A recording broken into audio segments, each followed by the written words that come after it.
Hello there. It's always a big risk when I do this. I'm broadcasting on YouTube, and I'm the only one here so far, so hopefully my co-hosts, when they arrive, will see that we're live and will behave accordingly. Hey, Mike Coppers. How you doing?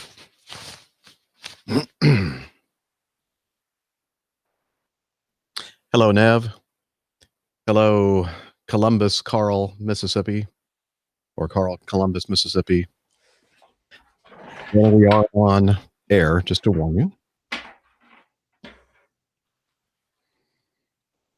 Keeping fingers crossed here that he'll notice. Hey.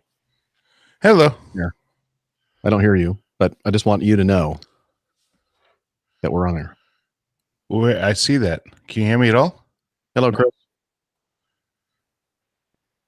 I look nervous. I don't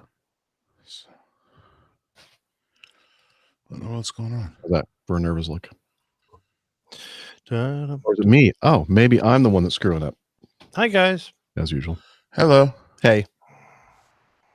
I guess you hear me? Yeah. I had my mixer. I had the channel muted for you guys.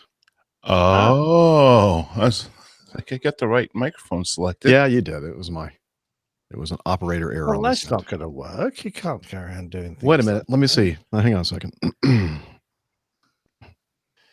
That sounds much better to me now when you're muted.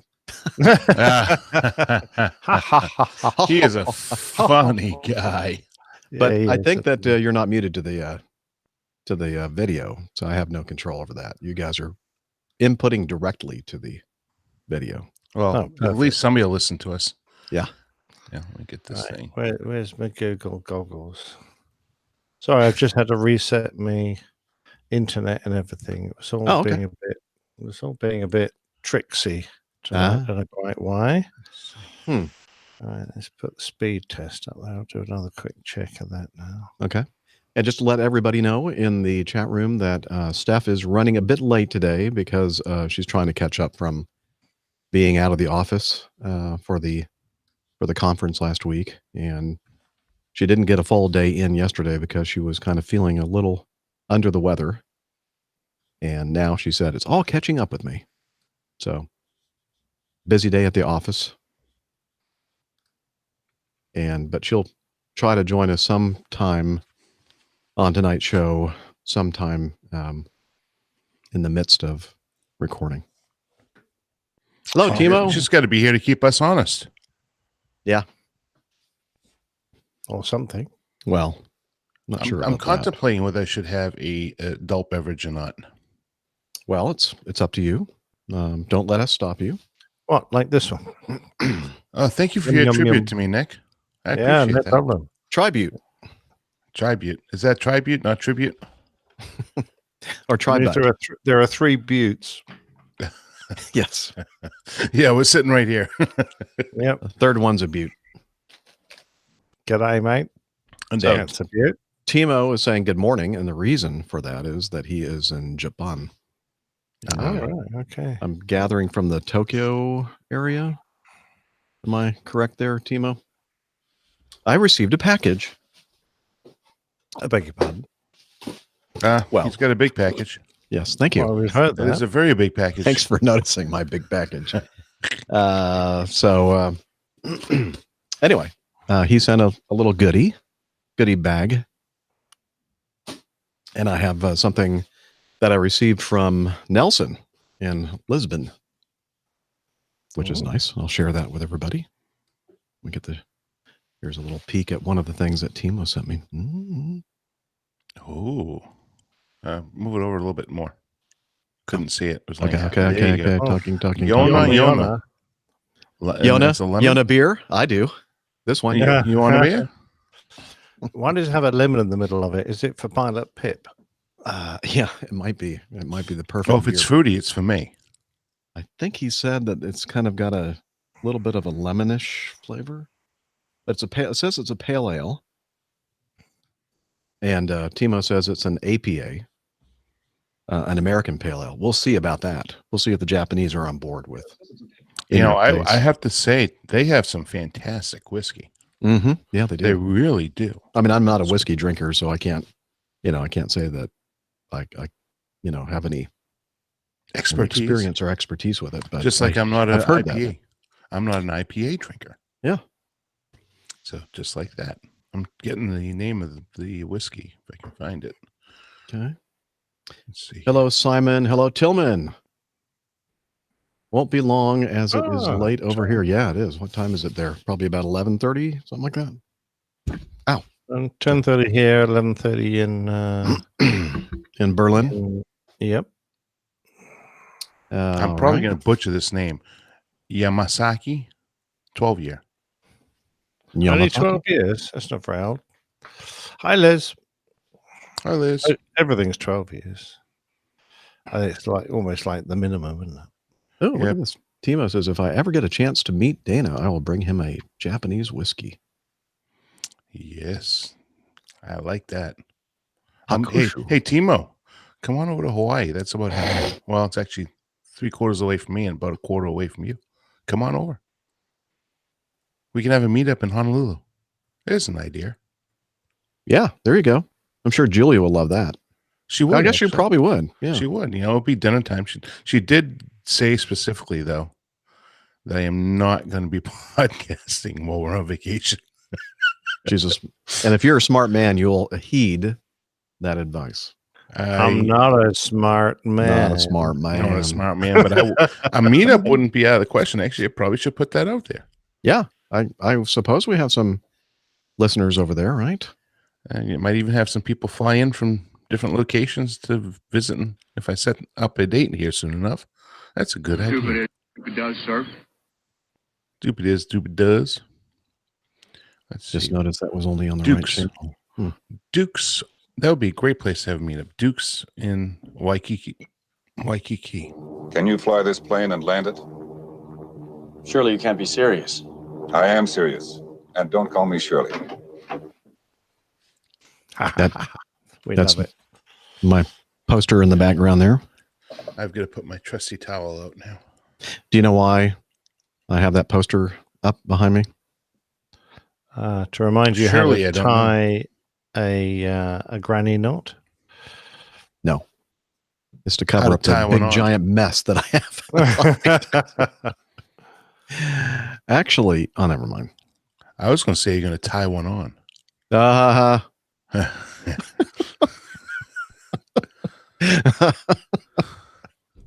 that's a good one.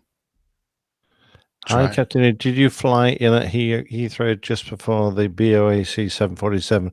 No, if I had, I would have blocked the runway for him. just to be mean, make him go around. You are mean. I am. It would have been so funny, though. You think that's funny? That's not funny. It is, though. You're wrong. It's very funny. Wrong. So I would have said, I got a problem with my brakes. I can't get off the runway. Sorry. Uh-huh. Uh-huh. You got a problem, all right. That's nothing to do with brakes. Okay. I'm going to start the recorder. Oh, recording. Yes. Yes. All right, let me see. Sessions. We have what APG show set up. There we go. Oh. Shut up, Jeff. Whatever you say, Jeff. Whatever I prefer Siemens. Did you really delete Steph's recording? Clock joke. Yeah, clock joke. I might have it somewhere on my hard drive. I'm ready. Okay. Oh, hold on.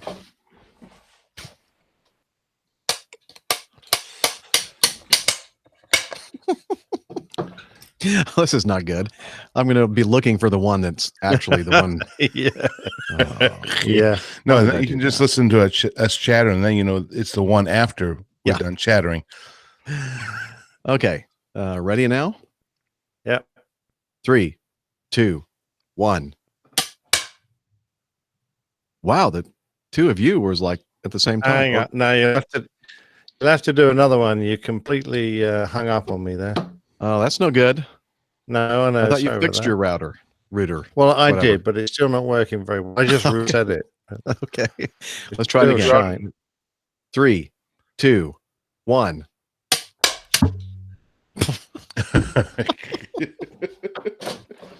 Not even close. You're such a wise arse. Boom. Arse. Well, it gives me somewhere to start, and then I'll tweak it, as they say. Hopefully, you won't need it at all. Yeah. Hopefully No, not. You're going to need it. I think I'm going to internet's because of what Nick is telling us. Yeah, it's about a quarter what it should be. Really? Why is Yeah, that? it's supposed to be 200, and it's dropping down to like 4 down. Oh God, what is going on? That's a big drop from 200 to 4. Well, it hasn't been 200 for a couple of days. The most I'm getting is 60, but it occasionally drops right down. Going up seems to be all right. That's steadier than coming down. Okay. Well, we'll just have to deal with it, and We will. If we need to, use the individual files, we'll do so. Roger Dodger. Yep. 10-4, good buddy. Mm-hmm. All right. Sound check. WAPG. It's the airline pilot guy. How's that? Sounds good to me. Perfect, All right. in fact. Sounds great to me. Okie dokie. Looks like we're recording there and we're broadcasting, and I think I am ready to go. And you know what that means? Probably not. Really. Okay. I just decided I'm thirsty. Well, then go get something to drink. I'll wait until you do the coffee fund. Okay. Here we go. You don't want me drinking too soon because I haven't had anything to eat today. Okay. Oh, okay. Put it off as long as you can. I'm going to. Okay. Here we go. WAPG. It's the airline pilot guy. Airline Pilot Guy, episode 363. Yeah, he's up in the sky. It's the airline pilot guy. Hello, you're listening to the Airline Pilot Guy Show, the view from our side of the cockpit door. I'm Captain Jeff, your host, broadcasting live from Studio 1A at APG Headquarters Studios. Today's show was recorded on the 19th of February, 2019. Yeah, he's up in the sky. It's the airline pilot guy. Would you ride and he's flying by with the airline pilot guy?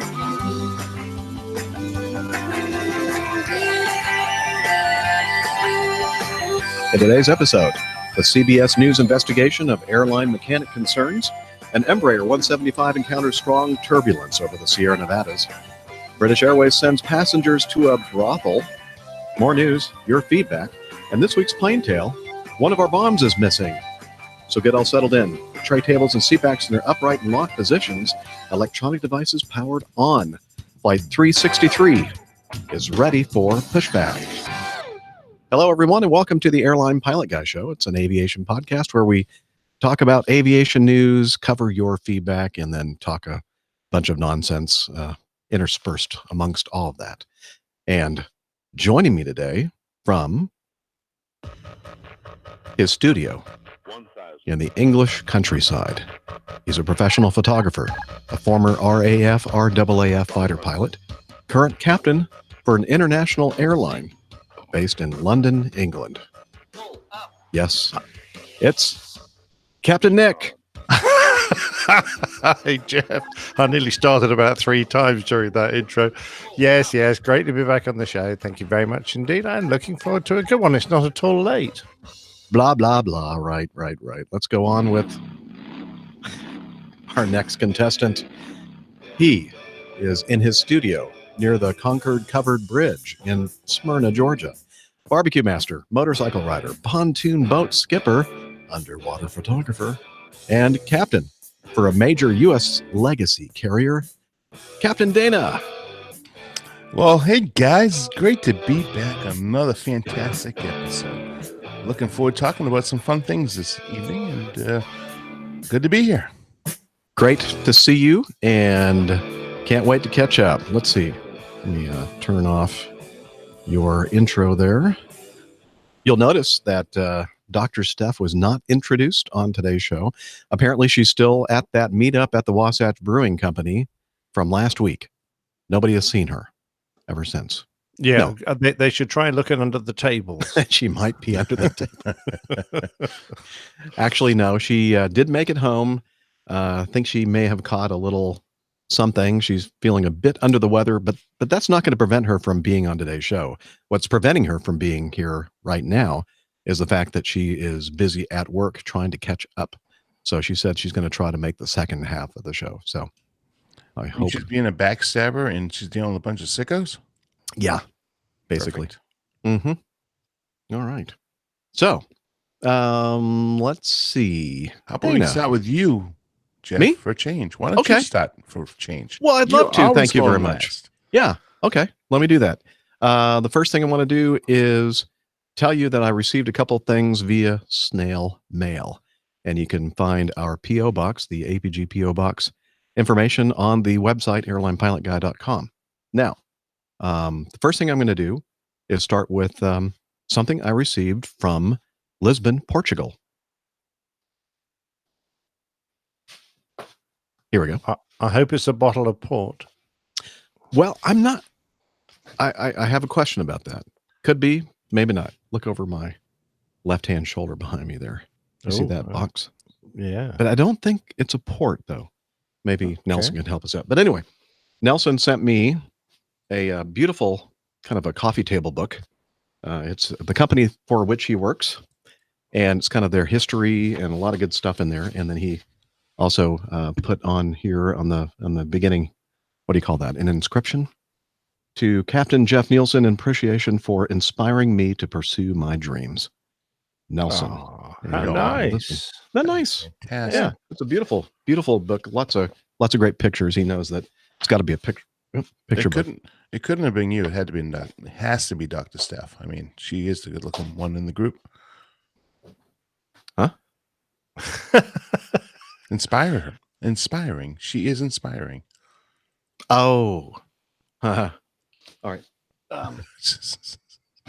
This is the item that it's called CARM, C-A-R-M, and it says that this is a deep red wine from selected Touriga Nacional, Tinta Roriz, Tinta Francisco, and Touriga Franca grapes from our best vineyards in the Douro Superior.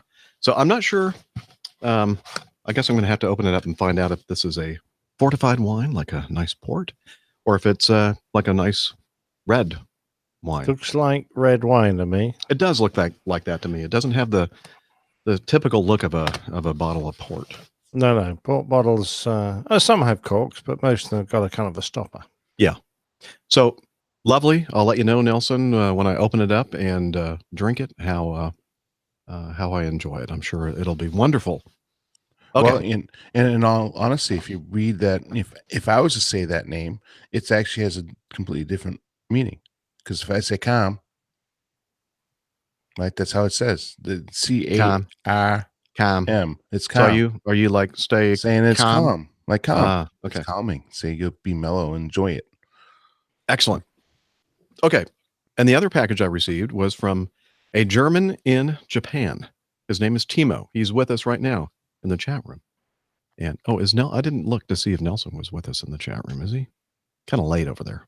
But I don't think so. Probably not. Yeah, Tell me about it. No, I don't see Nelson. Sorry.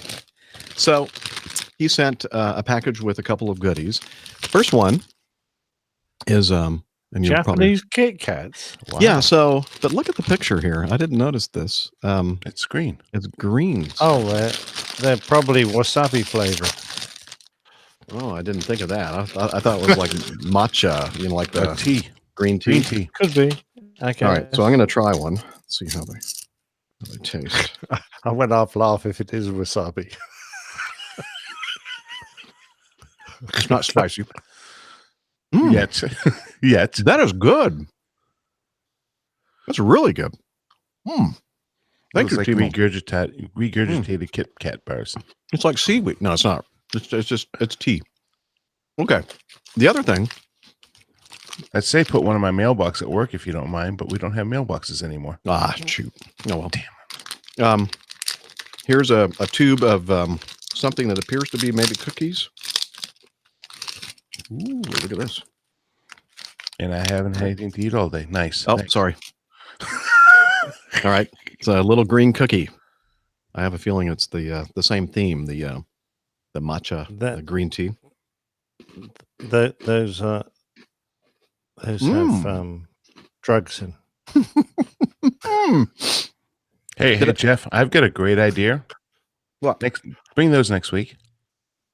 They may not be here anymore, but I'll see. Darn it. I tried. Right. And he gave me something to wash it all down with. Not that it would need to be washed down, but you know what I mean. Something to quench my thirst. Yona ale.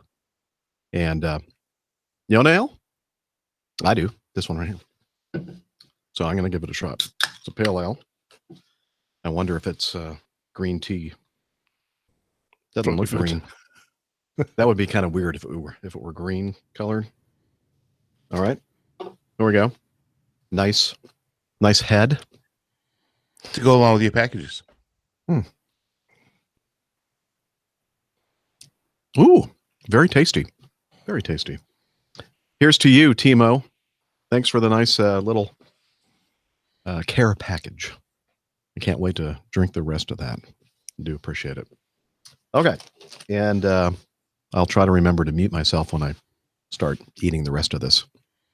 All right. Feeling decidedly left out here. Yeah. Yeah. We're both left out. Yeah. Sorry. We're both thirsty and hungry. And well, you're just going to have to talk to Timo about that. He's right there in the chat room, so we can complain to him. The complaint department is not open right now, though, because HR is not here with us. But hey, Timo, my address is. Yeah, give everybody your address. Yeah. Okay. What else do I have? I can talk about. Well, I was on a trip. I think, wasn't I? No, I wasn't. I came back I recorded last week's show. Was I home last week? I think I was. I don't remember, but I've been off basically since the last show. Pretty sure. Yeah. I go out tomorrow, Wednesday through Friday. I'll be in Indianapolis tomorrow and Pensacola on Thursday, and then back home on Friday. Then we have a meetup in Atlanta. Many of the APG community will be in attendance at Hops in the Hangar. That's February 23rd, Saturday night. And just to let you know, if you are in the Atlanta area and you would like to attend Hops in the Hangar, I think we might have a couple tickets available here and there. Dana, are you going to use Steph's remaining economy tickets or one of mine? Yeah, I mean, Julie and I would love to attend. So, yes, okay. I would like to. Okay. So that means that Steph should have maybe, she said she had 2 left or 3. Something like that. She had purchased 4. So, okay. One for her, and then she's going to bring Justice with her, and then had bought 2 extra. Yeah, I think she had 2 extra, and I have 1 extra because I'm going to use one of Stephen Ivy's. So Stephen will be there, and Dana and Julie will be there. I'll be there. Let's see, Tom Dugan and several others. I'm sure I'm forgetting somebody. Will be in attendance on Saturday evening at the Delta Flight Museum for Hops in the Hangar. So look forward to seeing you all there if you can make it. Let's see. And then you kind of mentioned something there, Dana, about bring those with me next week. What are you talking about? Well, actually, there's a very high likelihood that we're all going to be, well, not quite all. Darn it. We're going to be missing one, but we're going to be meeting Nick down in Miami on his overnight. So we're all going to be flying down there. Unfortunately, Dr. Steph will be in Tokyo running her behind off. But Nick is coming over from England on a 2 day, I think it's 2 day, Nick, is that correct? 2 day overnight? You're muted. Muted. You're muted. But so, anyways, mute? No, I was just not talking to you. Mhm. Yeah, I'm I don't on blame a you. two-nighter. So yeah, I get the night I get in, I get a clear day the next day, and that night, and I fly home the following day. So that's going to be Perfect. great. So Liz is coming to join us as well. Yeah, brilliant. And Jeff and I will be down. I finish a trip on Wednesday, and we'll be Me too. pretty much hopping straight on an airplane to come on down to Miami if I can fit that much clothes in my bag, because I'm working 7 straight days, but that's okay. Ooh. Yeah, Wow. that's gonna be a tough one. Yeah. Hopefully the hotel has a washer dryer. Or anybody that I'm splitting the room with will just have to put up with the odor, because those turn my underwear inside out. No. No, I have. You two are going to be sharing a room, aren't you? Maybe. It's a possibility. That's going to add a little bit more ambience than you might like. I was gonna say yes, but now that I've just learned about the laundry situation, I'm not really entirely sure. Not so sure. Well, in all actuality, I'm coming home. I'll be home Saturday evening. I've got a 3-day, and I get back Saturday early afternoon, and then I go out Sunday morning. So I'll be able to exchange clothes, and it won't be nearly that bad. And it's only a couple extra days, so I'll be ready to go. Liz, maybe I'll be sharing a room with you, and then Dana can have mine.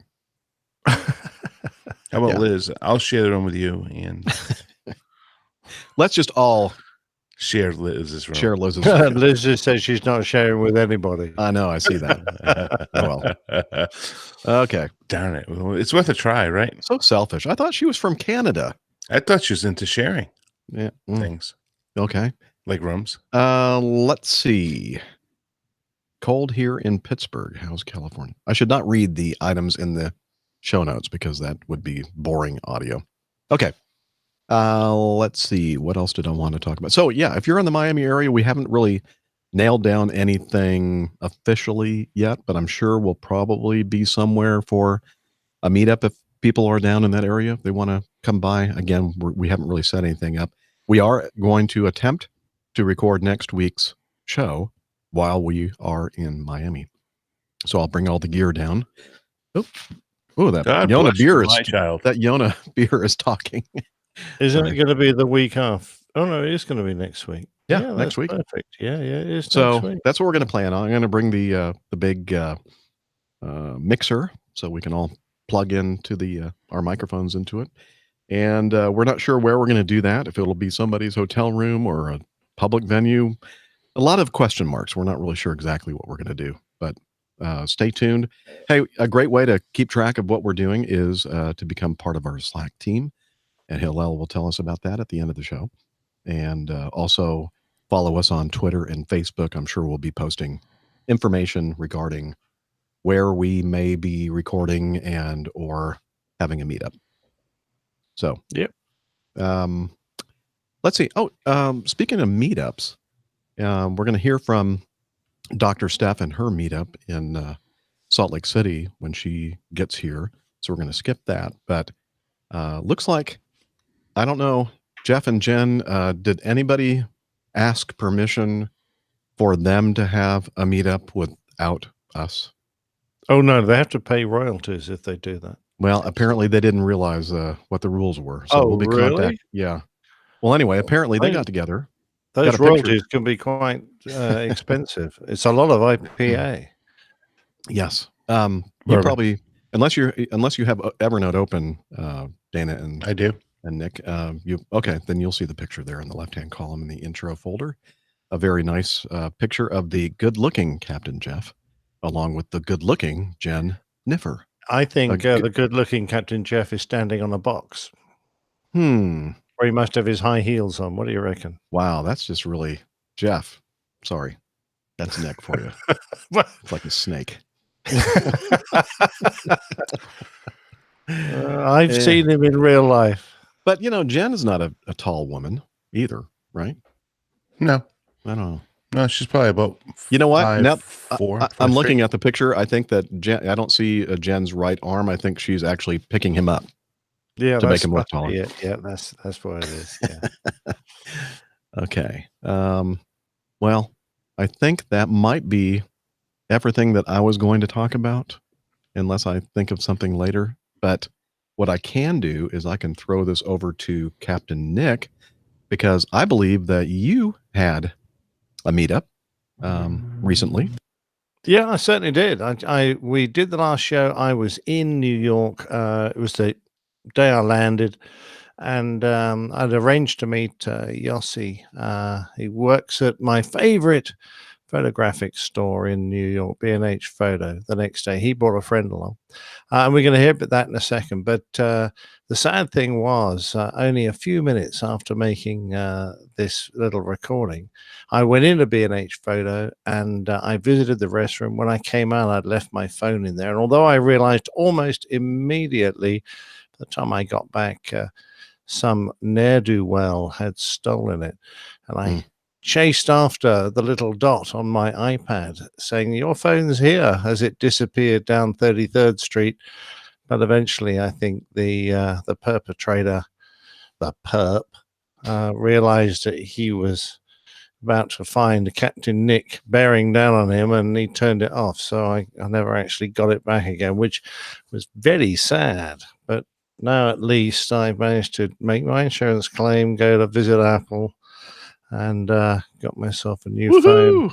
Got an upgrade there. Very nice. Yeah, I'm very pleased with that. And we've managed to turn the one that was stolen into a rather useless paperweight. So I don't get why people steal, a modern phone anymore, because they're so easily basically rendered useless. Absolutely. So I got the IMEI number, and my provider has turned it into a brick. Within minutes, we'd shut down the SIM card, and because it was already in lost mode, they can't get into it to access anything. So you think to yourself, why bother? Phone can never be used again. Anyway, by the by, I hate thieves. Hate them. Yeah, well, there you go. I had a nice flight home because I was a bit tired. I had to spend all afternoon at the police station filling out a report so that I could give it to my insurers. So a bit weary going home, but I did manage to make a little recording on the aircraft for the Patreons. So I hope you guys enjoy that. And then since then, I'm just sorting out my life here at home. And my darling wife is off to parts foreign in a couple of days, so I'm going to be home alone. Uh-oh. Yeah. Could be trouble. Isn't it? Yeah, it could be. Yeah. Could be a lot of drinking and mooching around eating pizza. Sounds good. Anyway, Yossi and I have, this is about a third time we've met. First time I've recorded his dulcet tones. And he has a favorite coffee shop called, now is it Gregory's or about to find out, I expect. Let's find out where we meet. All right, here we go.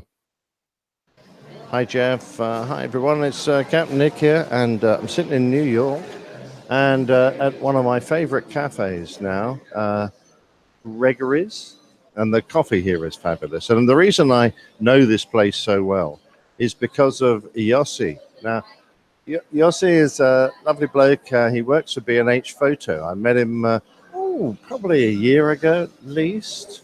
Yeah, 2 years ago, he says. So, and the thing I like about him particularly is because after our first meeting, I got a little message saying that there was a gift for me waiting in B&H Photo. And I thought, oh, brilliant.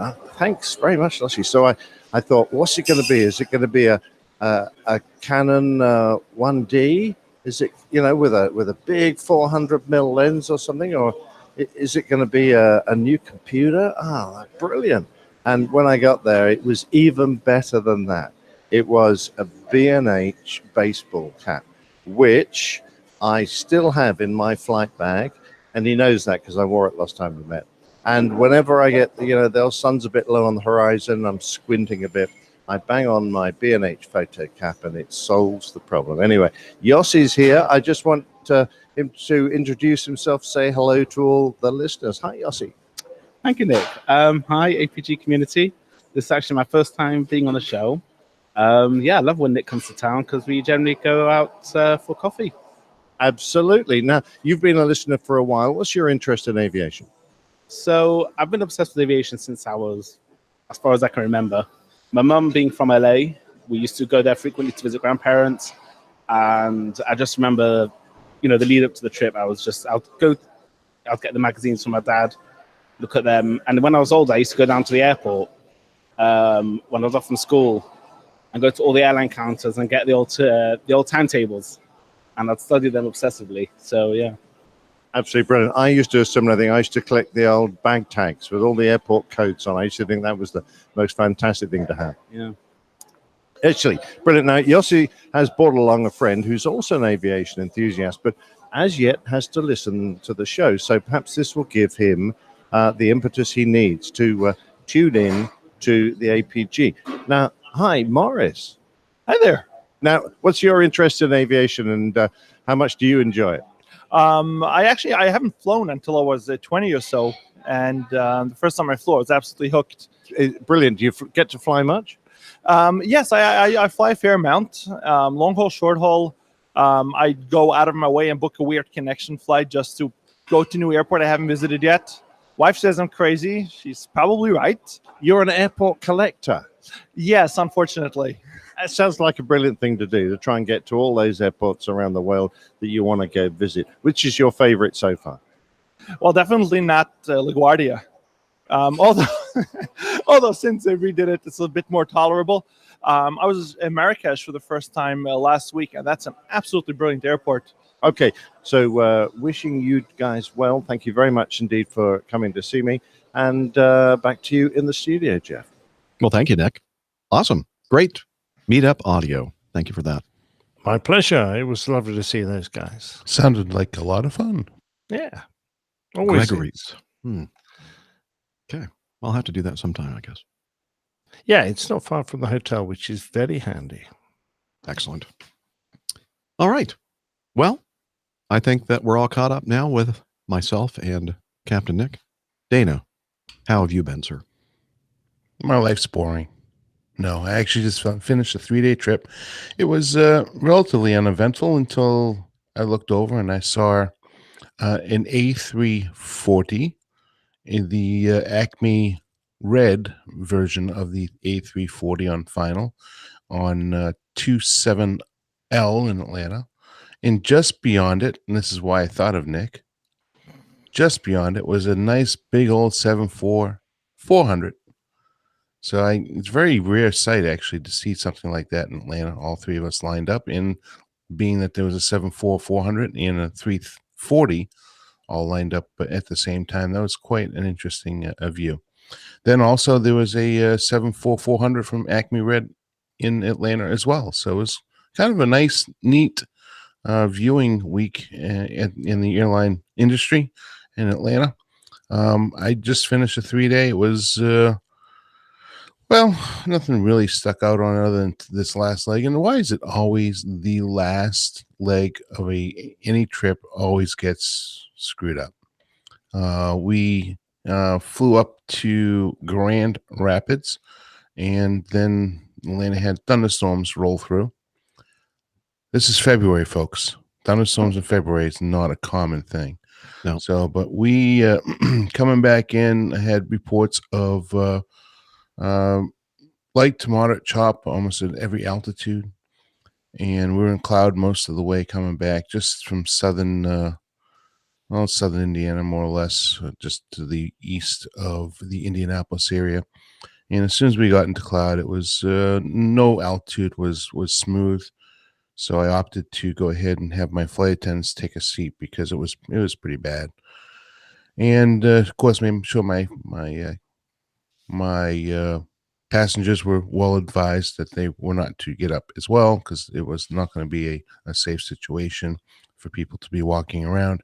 And I was very, very happy I did all that, because very unusual that you hear, occasionally you'll hear one aircraft report severe turbulence, and then okay, well, that's kind of weird. That doesn't happen too often. But when you hear that 4 different aircraft have reported severe turbulence within a short amount of time, that kind of raises your radar up. And we certainly didn't experience that, thank God. We only had some moderate turbulence coming down And coming into Atlanta, had thunderstorm right off the wing. Had 4 lightning bolts that we saw specifically, and then when I got back down in Atlanta, we didn't get hit. We had no problem getting in. A flight attendant approached me that while I was waiting for the bus, and said, "Hey, is it okay for an airplane to get hit by lightning?" I said, "Yeah, it happens." "Does it happen often?" "Yeah, it happens fairly often." "Oh, because I was sitting in the jump seat and I was looking out the window and I saw an airplane get hit." I said, "Oh, okay, yeah, that's not a big Was deal." it our airplane? It was an MD-90.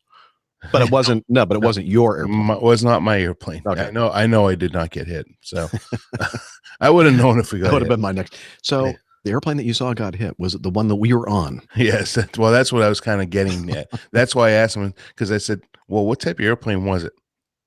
He said, "Definitely an MD-90." I said, "Okay, cool, thank you." Oh, you're on an 88.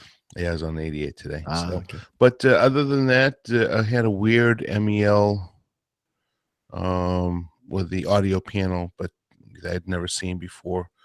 But it didn't affect anything. But other than that, it was pretty, just like we like it, a non-issue week of flying.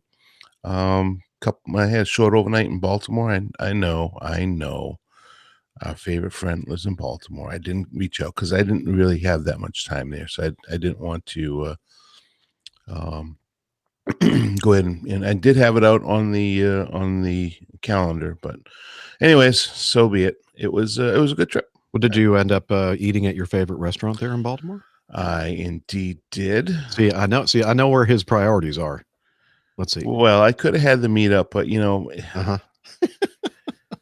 I know you did. I brought my FO with me, but we don't know. Really, only had 12 hours.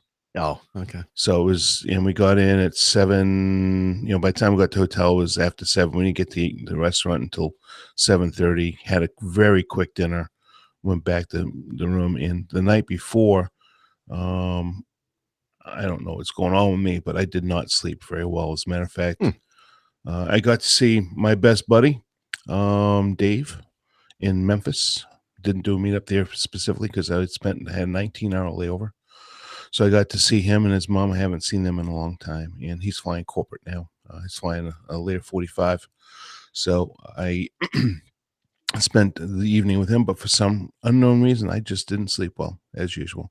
So I mean, I was fine. I wasn't fatigued. I was completely competent. There was nothing that was. I don't drink coffee. I don't drink tea. I don't drink any caffeine. So I made it through the day just fine. We did get rerouted. It was a 4-leg day, so then ended up having an opportunity to sit in the crew lounge and get a nice, comfortable recliner and watch the back of my eyelids for about 20 minutes. So that actually really worked out very well. But yeah, so I got to Baltimore, and all I wanted to really do was eat and go right to bed. But the food, I had something I haven't had there before, and Nino was, the owner. He was out working the front desk, giving Jose the night off, and so he came and hung out with us. And I asked him, I said, I always get the same thing here because it's so great. Is there something else that's comparable? He said, "Yeah, I want to try the Piozla. I haven't even been drinking.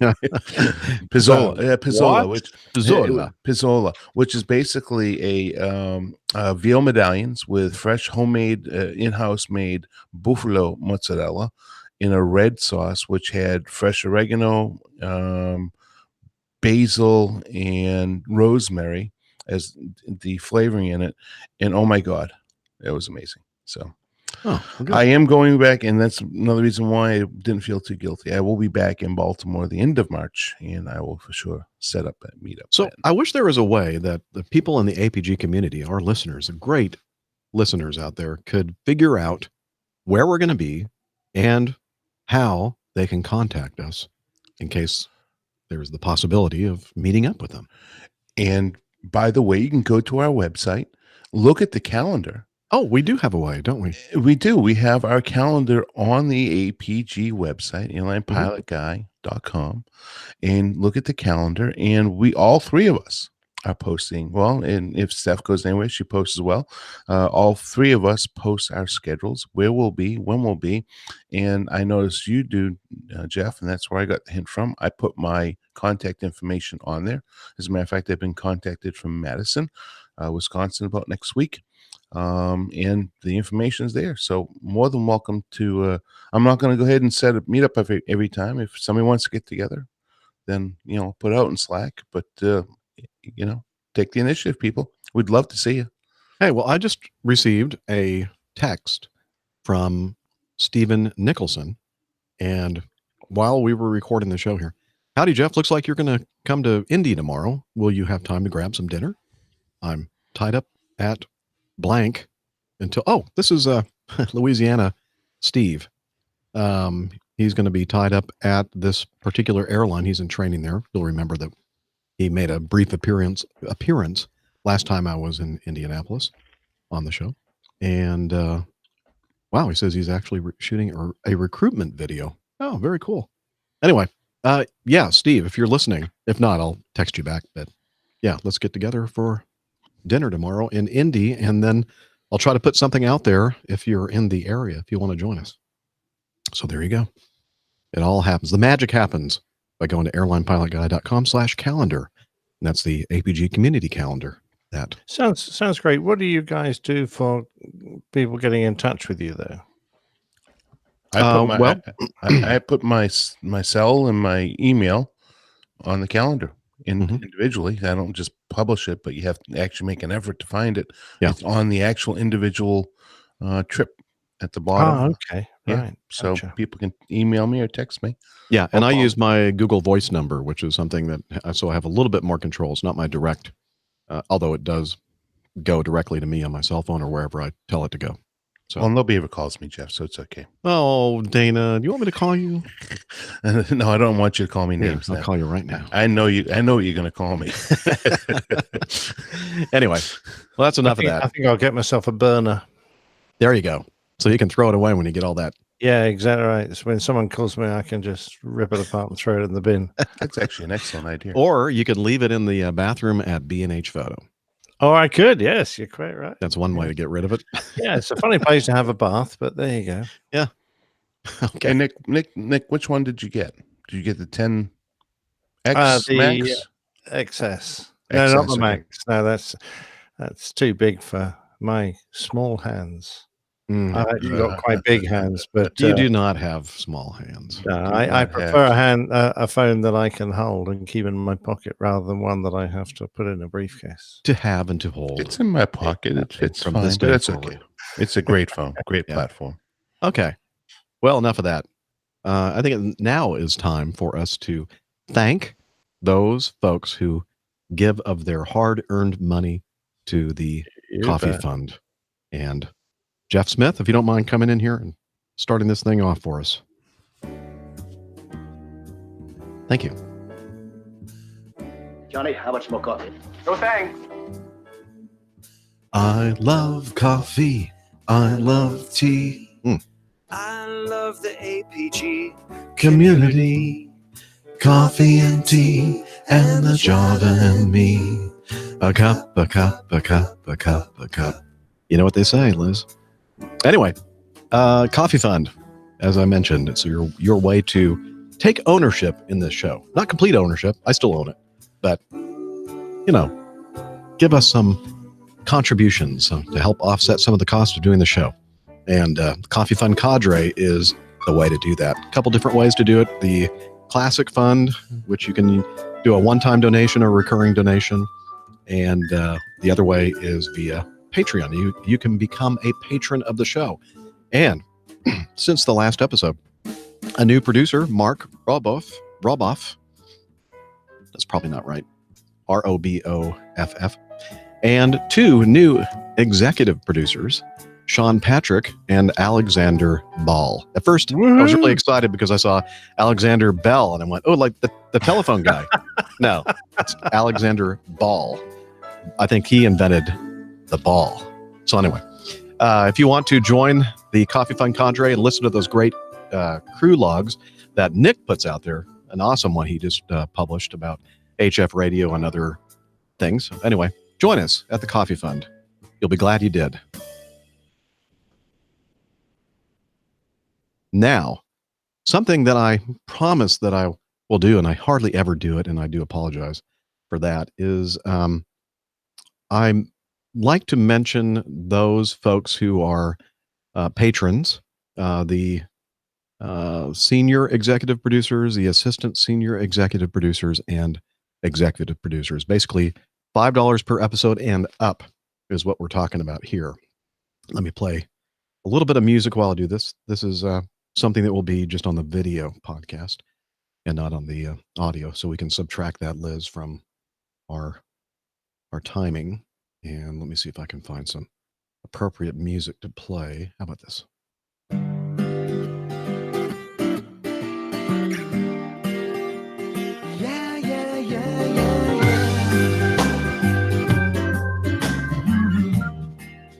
I love black coffee. Actually, I like it with cream.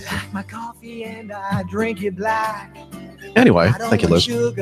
So let's start with our $5 and up patrons, our executive producers.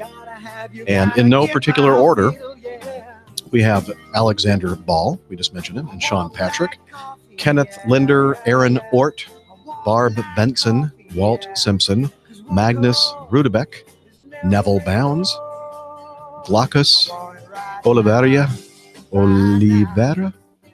Anyway, Liz Piper. Hey, Liz. Thanks. Dan Blake, Tony Fletcher, Jay Johnson, Greg, with no last name, Bill Hunter. I don't blame Greg. He doesn't want anybody to. He doesn't want to be identified with the APG, clearly. Bill Hunter, Justin Williams, Dom Burke, Eric Knoll, Willem Jen, James Devoy, Rob Warren, Dirk Braum, AG, and RH, I believe, from the Opposing Bases podcast. Thank you, guys. Stuart, Tea Kettle 15. It's an unusual name. Jason Deluzio, Jordan Rose, Tanya Wyman, Nico Rager, Rob Simmons, Dispatcher Mike, Eric Graves, Robert Fairbairn, Dr. Bo Abrahamson, Christopher Klimek, Justin Breeze, Joe Driver, David Collier, Bill Bates, Steve Nass, George Nolly, Ken Hayes, Larry Gregory, Chris and Tanya, Andrew Espig, Stephen Wisniewski, and Adrian Meacham. All of those, thank you very much for your executive patronage. Now, the next group, $10 and up, we have our assistant senior executive producers, Mike Clark in Tennessee there, I believe, and Stephen Ward. Thank you, guys. And the very top category, $20 plus. And I've always mentioned Asa because he was like one of the first people to sign up to Patreon, and he's still doing it at a very high rate. I can't believe it. Asa, you're the man. Asa Armin in beautiful Vancouver, and from down under, the Flying Kiwi, Lucas Diamond. So, a big round of applause. I can't find the applause. Here it is. Thank you very much for your patronage, everybody. If you want to join them, because, sometimes they get a little lonely, head over to airlinepilotguy.com and sign up. We do appreciate it. And that is Chaz Black. No, it's Chaz Black Coffee. All right. Let me go ahead and fade him out. Love that. All right. There we go. I should do that every show, but I kind of neglect to do that occasionally. So just wanted you all to know, and even at all levels of patronage, thank you so much for being part of this endeavor. And now it's time for us to move on. Stand by for news.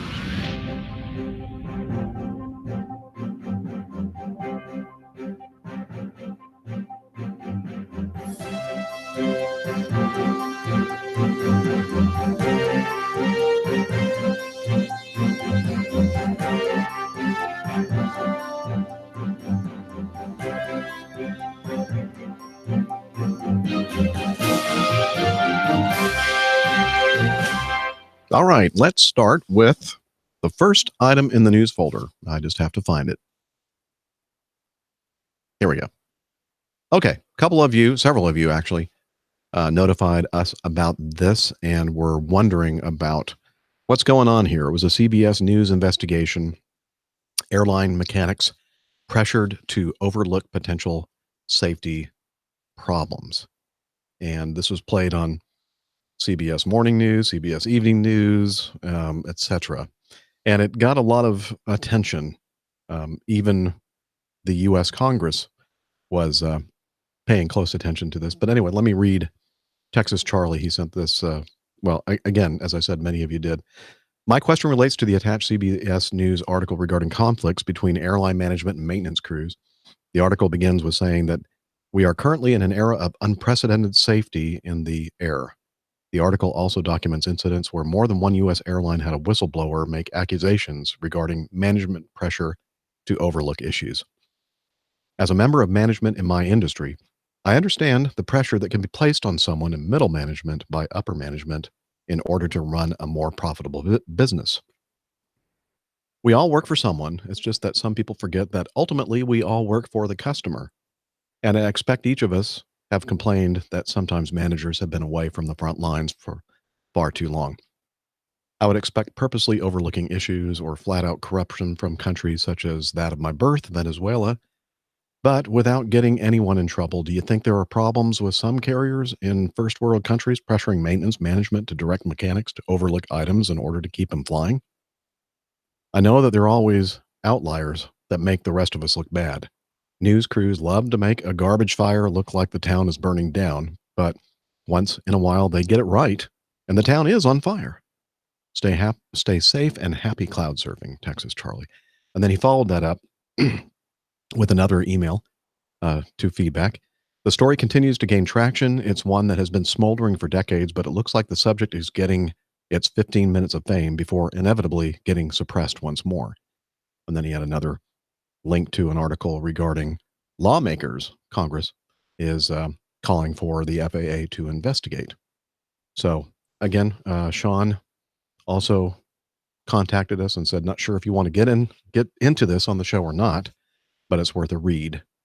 And so we'll put a link to the article in the show notes, and many of you have probably already read about it or perhaps saw it on television. But the headline is Airline Mechanics Feel Pressure to Overlook Potential Safety Problems. And then, quote, accident waiting to happen.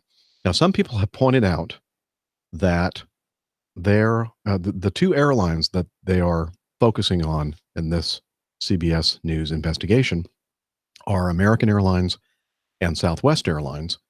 And several people have made the point that, well, let me see if I can find a little audio clip here that may be the best way to state it. It's from one of the CBS News correspondents. Both American and Southwest are locked in tense. Let me try that again. The volume is down too low. Bring it back up to a level that you can hear. Both American and Southwest are locked in tense contract negotiations with mechanics.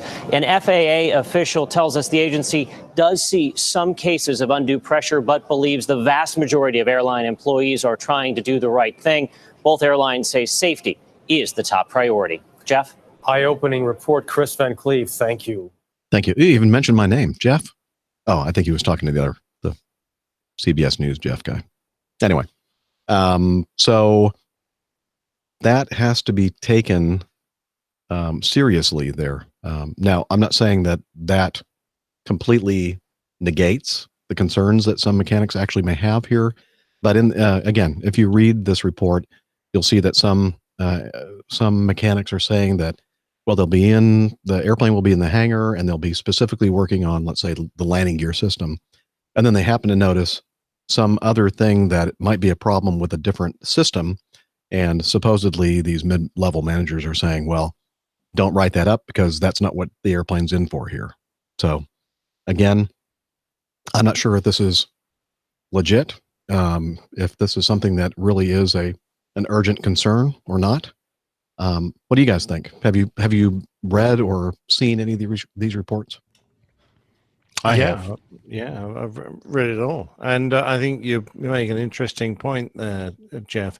I know of pilots' unions, for example, that have run campaigns called Safety First, where they insist on dotting every I and crossing every T, particularly in pre-flight preparation, and deliberately delay flights by up to an hour because they insist on doing all the paperwork, taking no shortcuts, doing everything very methodically.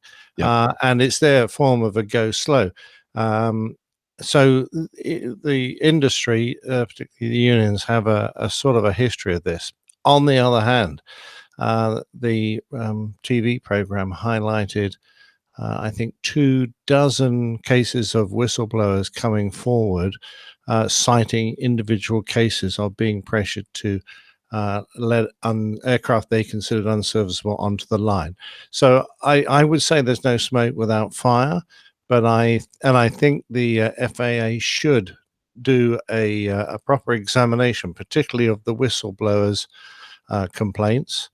But I think we have to treat this at the moment as being possibly a union tactic. I don't know.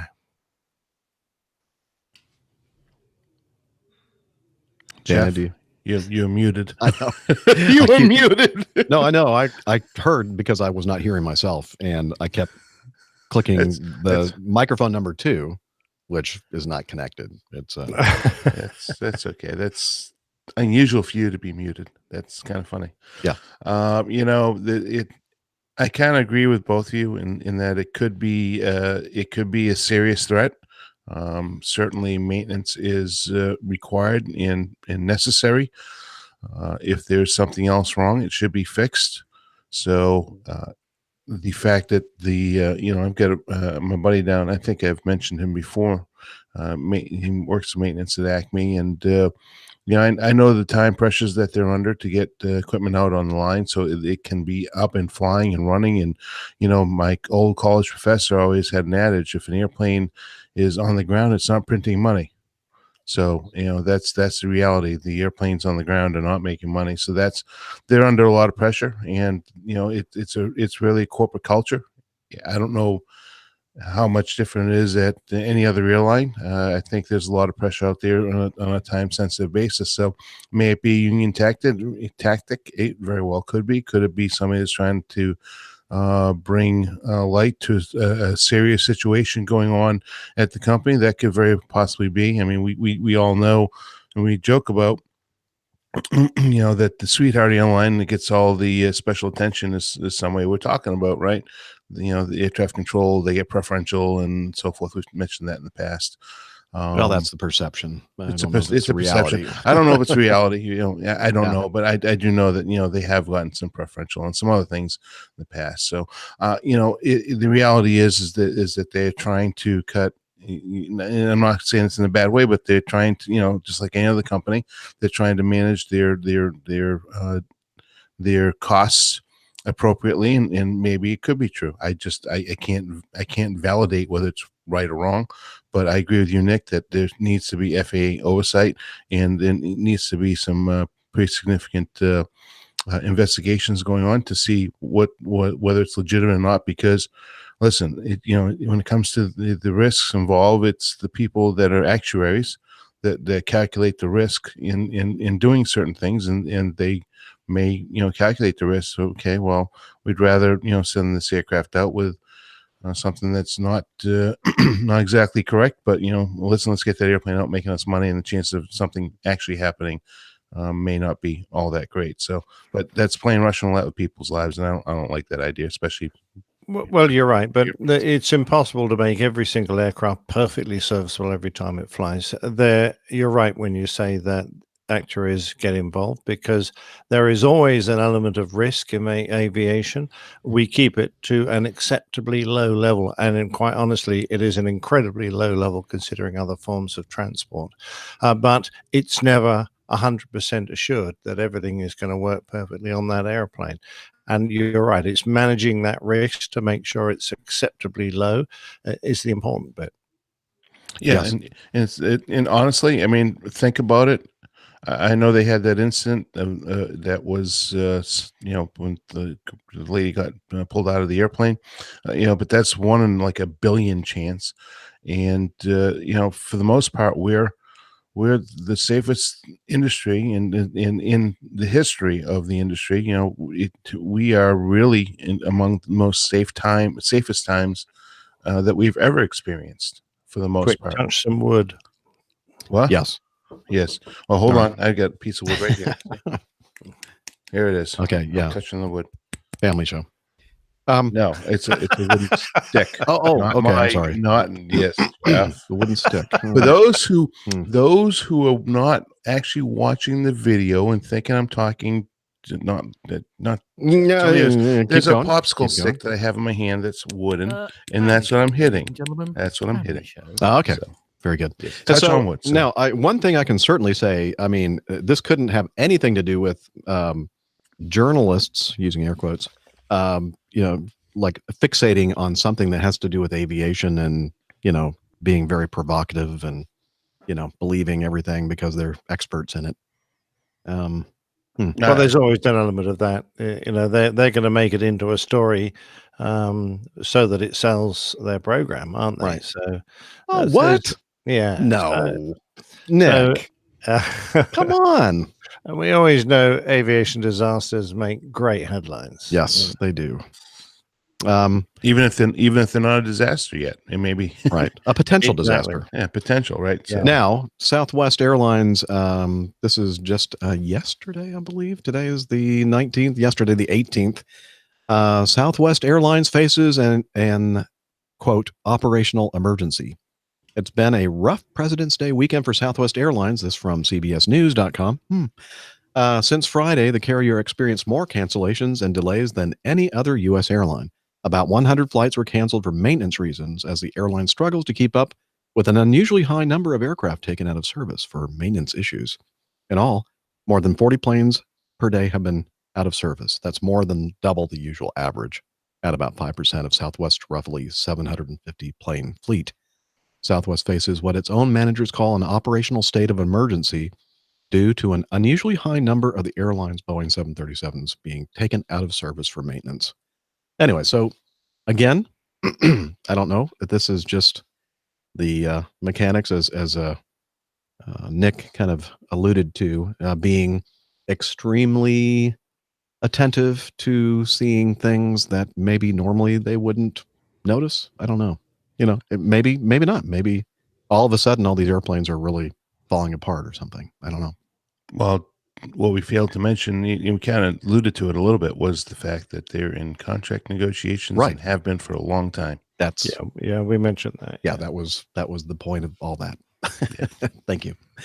Okay. That's enough of that. We'll see how that goes, and hopefully they'll get their negotiations all wrapped up and everything will be all nice and safe again. All right.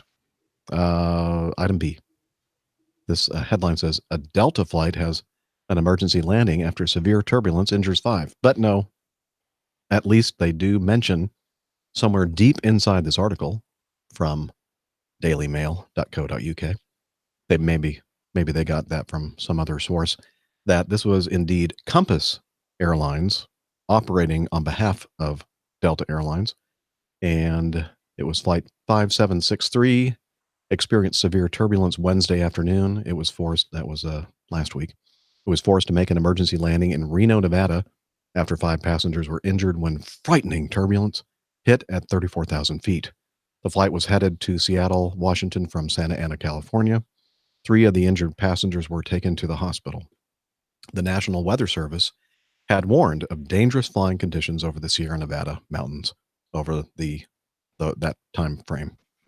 And I think it also mentioned, I'm not sure if it was in this article or in the Aviation Herald article, that nobody had actually taken that flight path for several hours, and I guess maybe heeding that warning from the aviation weather folks that the weather was not going to, the air was not going to be smooth. It was, now I don't know, by the time I finally started looking into this, it was beyond the time where I could find any historical convective sigmets or turbulence plots or anything that might have to do with what the government agencies were putting out there as far as warnings and altitudes and everything else. I think one of the articles that I read said that they were above the altitude at which they said that the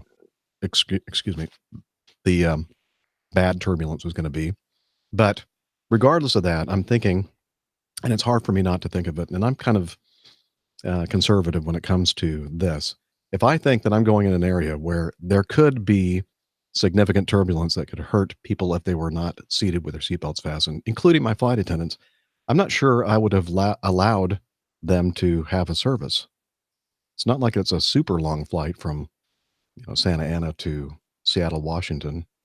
And I know that, when captains make the decision to keep their flight attendants seated, they get a lot of dirty looks from passengers wondering where their Coca-Cola product is. And that's why I personally make sure that the passengers understand that the flight attendants are seated not because they are lazy and they don't want to serve the passengers. It's because I have directed them to stay seated because there could be a possibility of some turbulent conditions which could endanger their lives and the lives of all the passengers. So what do you all think about this? Well, that's exactly what I did today. Right. And when you were talking about that earlier in the intro segment, I'm thinking, sounds like this is kind of paralleling what's going on in this case. But it looks like, now, again, we weren't there. We don't know what the communication was.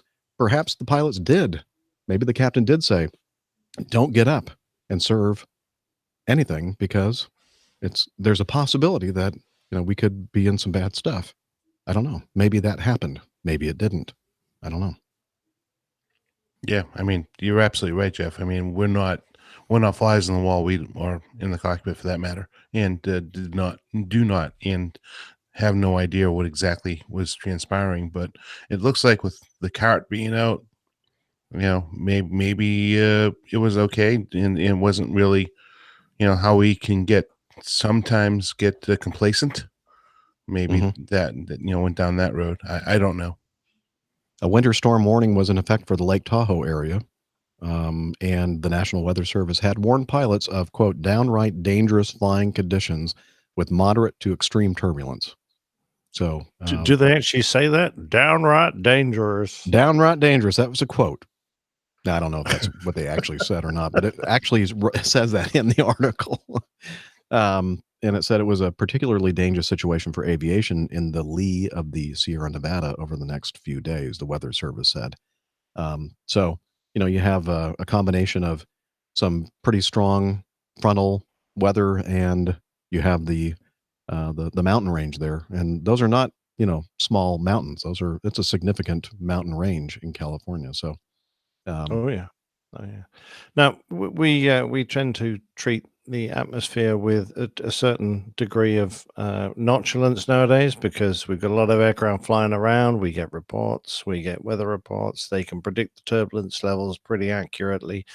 But I think a lot of people forget that it's still an incredibly violent natural effect when you get yourself either into a thunderstorm or a high convective cloud or clearer turbulence or mountain wave or one of the many causes of turbulence. And once it gets to the point of being severe, there is a chance of injury. And you're quite right, Jeff. Anticipation, looking ahead, and erring on the safe side is always the best way to go. So, on a short flight, I can't see the point of even having any service, quite honestly. But we're fighting to get customers, so they kind of expect it.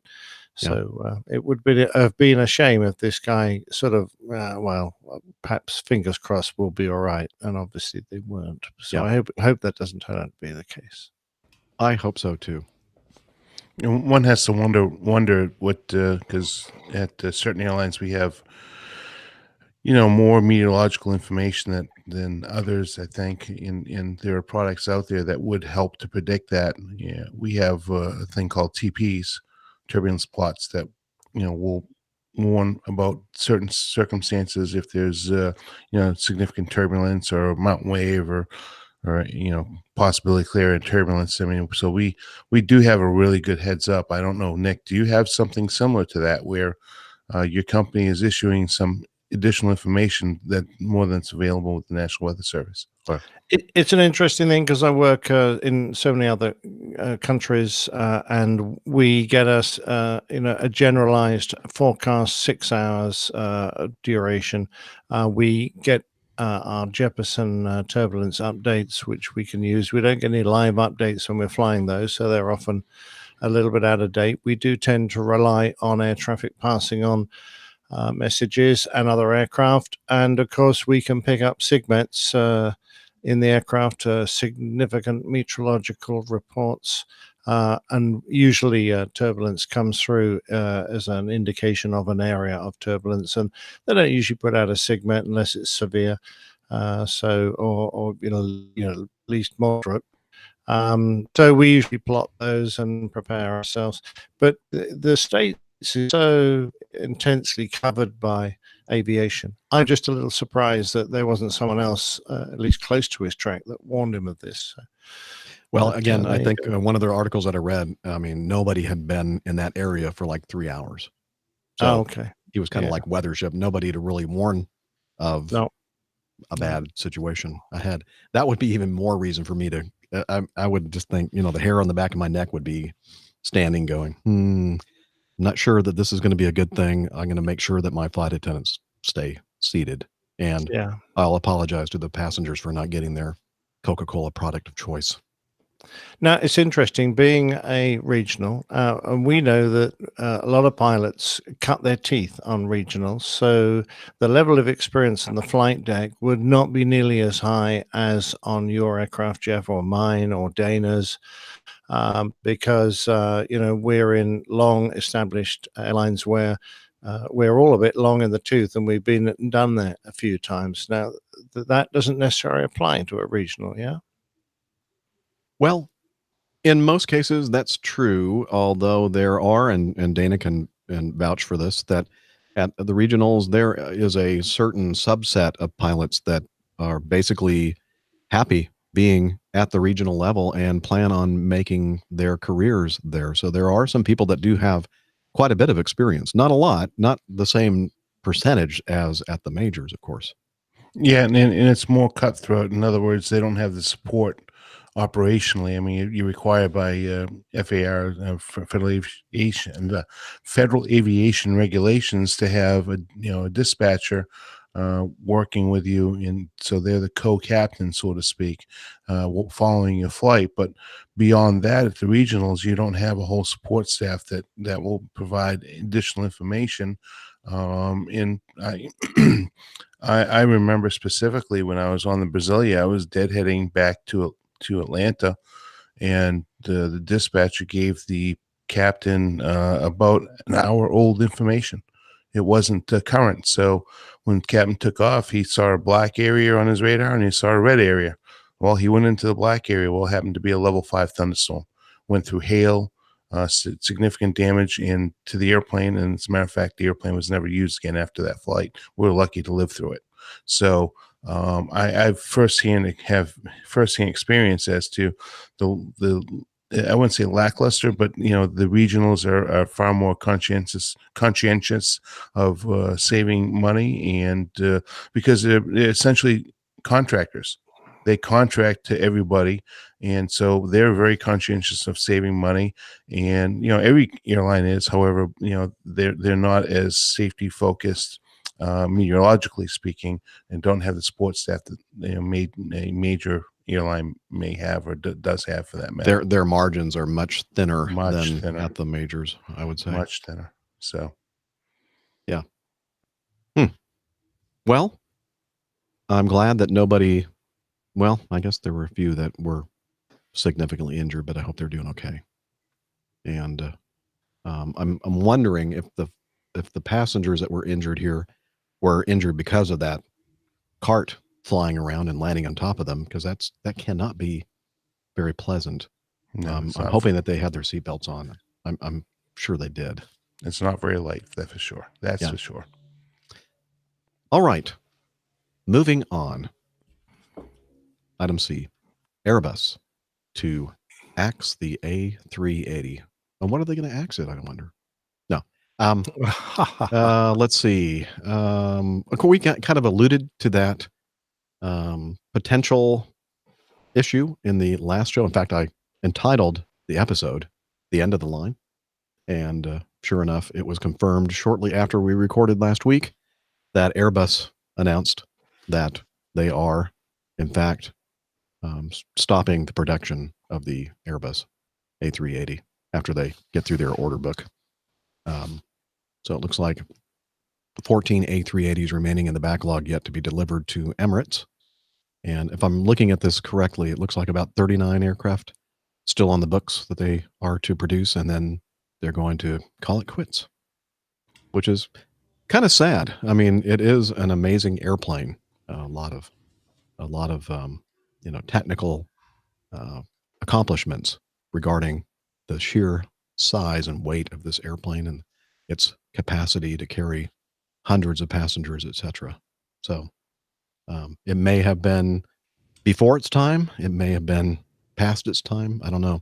A lot of people I read in various articles said that hopefully it won't be one of those situations like the Boeing 757 issue when the Boeing thought that the airlines were indicating that they didn't really need a product like that anymore. But then after Boeing shut down the line and destroyed all the jigs and everything else, the airline said, "Oh, by the way, never mind. We really do like that 757. Can you make some more, please?"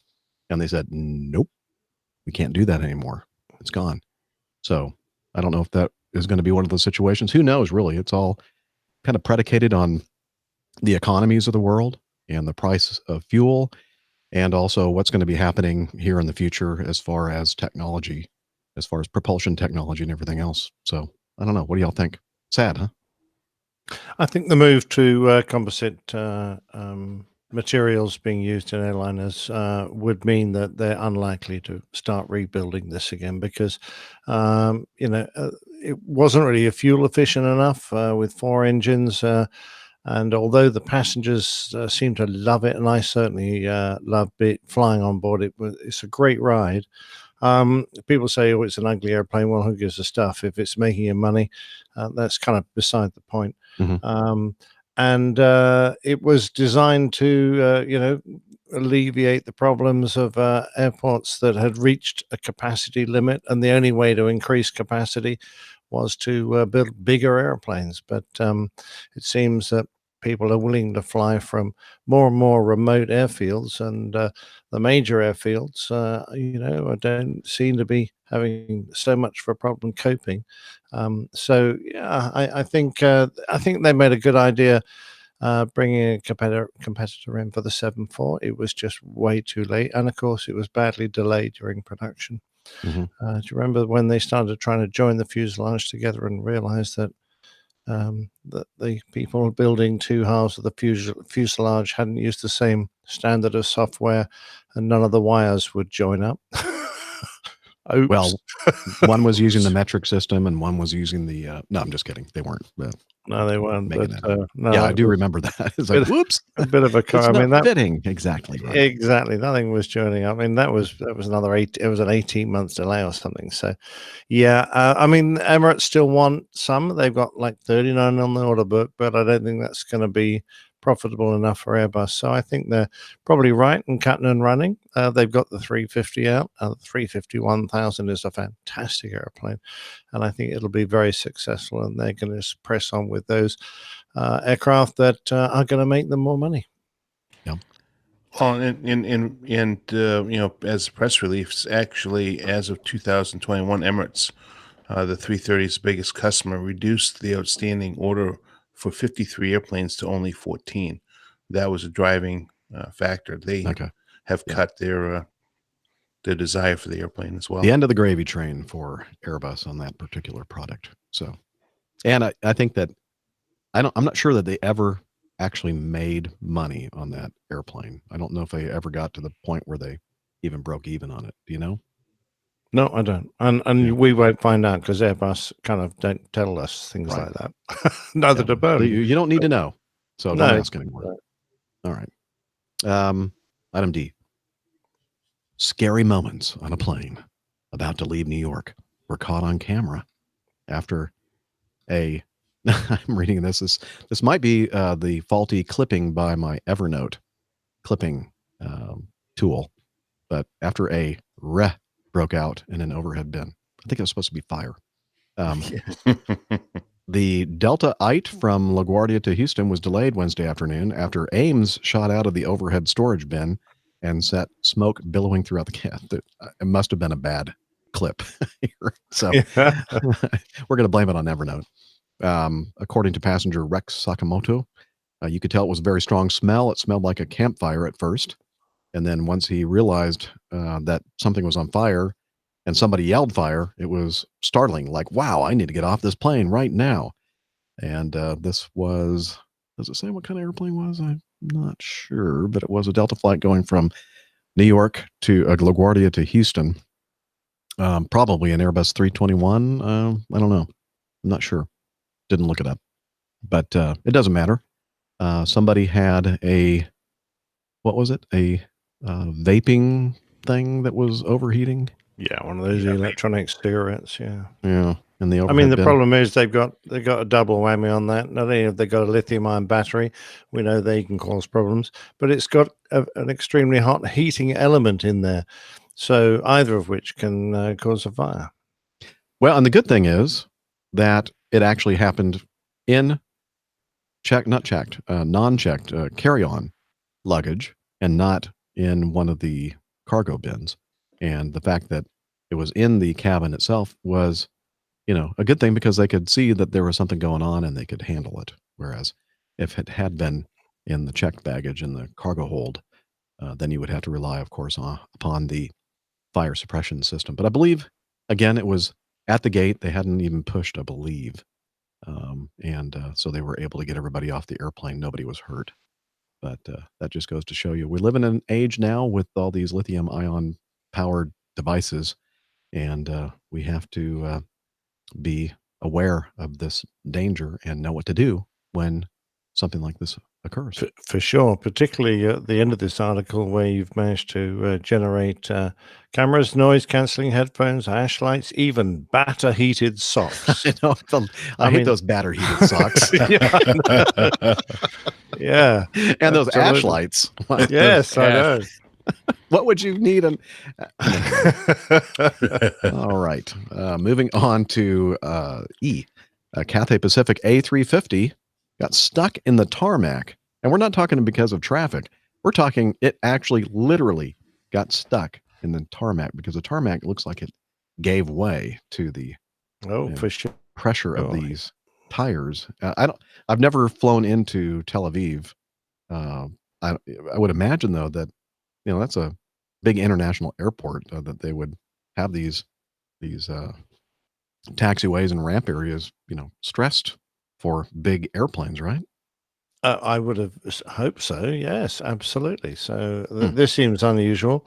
I have no idea why that. Perhaps it was a new piece of tarmac that hadn't been built on spec, or perhaps he drifted off an area where he was supposed to be taxiing. I don't see any white. Any? Oh, I don't know. Yes, there. Wait a minute.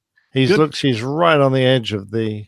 It looks like he's actually over. So you see that double line. Yeah. I think he's supposed to be on the other side of that double line. I think this happened on pushback, right? It could have been. I don't know. I don't see a tow bar attached. During pushback. I think maybe they disconnected it and ran away, thinking, oops, probably shouldn't have pushed it over to that area. Because as Captain Nick is mentioning in the photo, one of these photos here, the area beyond the double line with these other yellow markings basically indicate don't operate your airplane over here.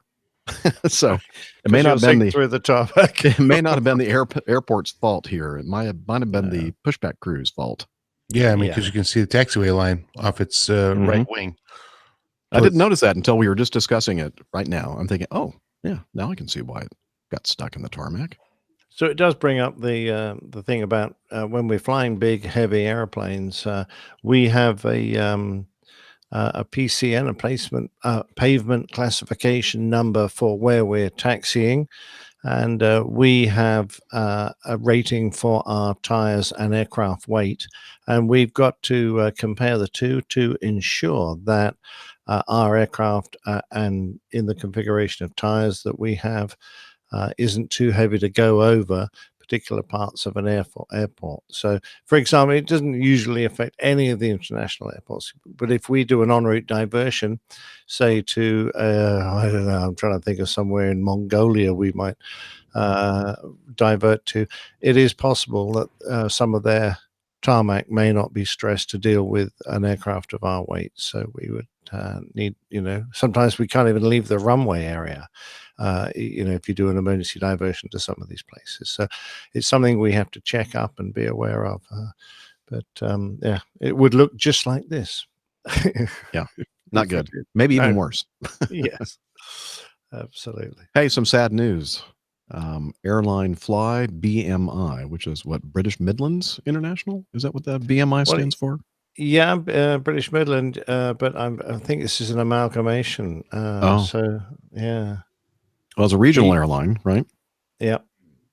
See, I don't keep up with how these these companies have joined up, but BMI used to be an airline on its own. I think Fly BMI or Flybe is. Now, is that the same? Flybe and Fly BMI? Is that the same airline? Oh, okay. I ought to know. I don't. No, I don't think that is, because it's FLYBE. I've seen them and their particular livery. This one, at least the picture that I'm looking at in our show notes, says it kind of has blue and says BMI. All the spotters, all the British spotters are going to be, Captain Nick, for heaven's sake, don't you even know that? Yeah. Liz says they're not the same as Flybe. So, I don't. Different. I've done the search on the web as well. Okay. Definitely well, I don't know that much at all about Flybe. In fact, when I heard that they had gone into administration, in other words, what we would say bankruptcy over here in the U.S., I thought, who? Oh, hang on a minute. You can't do that. That doesn't happen in the States. You just get a Chapter 11. Right. Bankruptcy. Yeah. Isn't it the same thing? Administration? Well, no. Chapter 11 protects you guys from your debtors driving the airline out of business. So it's allowed to defer all those debts. No. When you go into administration outside the States, the airline has gone bust. It will cease trading. That's it. Gone. Well, I mean, that's usually what happens when airlines go into Chapter 11 here. Well, Chapter 7. Different. Yeah, they're Chapter 7, Chapter 11. They're different types of bankruptcy administration here in the U.S. So I think, and correct me if I'm wrong, but I think Chapter 7 is gone. Chapter 11 is restructure. I'm not sure. I don't know the actual details or differences. On it. But so the airline for which Dana and I fly went into bankruptcy protection in the early 2000s, and we emerged. Now, it could have gone the other way. It could have gone badly, and it could have liquidated. So, I mean, bankruptcy doesn't necessarily mean here in the U.S. that the business is going to go completely under, but there are several examples of airlines that were in bankruptcy and actually did go under, just like Fly, BMI, Eastern Airlines. I mean, they're TWA, Eastern, Pan Am, Braniff, are just some that come to mind right off the top of my head. So I guess there's different types of but this is not the bankruptcy pilot guy. No, it isn't. But the difference between Chapter 7 and Chapter 11 is that the debtors' assets are sold off to pay lien holders in Chapter 7, whereas in Chapter 11, the debtor negotiates with creditors after the terms of the loan without having to liquidate or sell off. So both the Chapter 7 and 11 are both basically restructuring. Yeah, not out of business. Okay. So I've got it on Fly BMI, by the way. Okay. It was legally British Midland Regional Limited, branded as BMI Regional, and it was a former subsidiary of British Midland International, BMI, which was purchased from Lufthansa by IAG. So BMI is now part of British Airways Group, IAG. And this was a little independent regional tag-along that was trying to make it on its own by the looks. Well, whatever. It is. It's gone. It's sad because 376 staff operating 17 planes, flying to 25 European cities, is all gone, and that's a shame. Yeah, and they're blaming it on fuel prices and also carbon costs because of the whole green thing and their ability to offset. Cue the. Oh, well, I don't think this is an appropriate time to. Come on. He doesn't know where the button is, Dana. We know. That's what it is. That's what it is. Got it. Yeah. Anyway. So, I think that's a little bit finding an excuse. It seems to me unlikely that carbon concerns and the fees that they would have to pay, because they're not great carbon producers, these aircraft. They're pretty economical. And they're also complaining about it might be Brexit.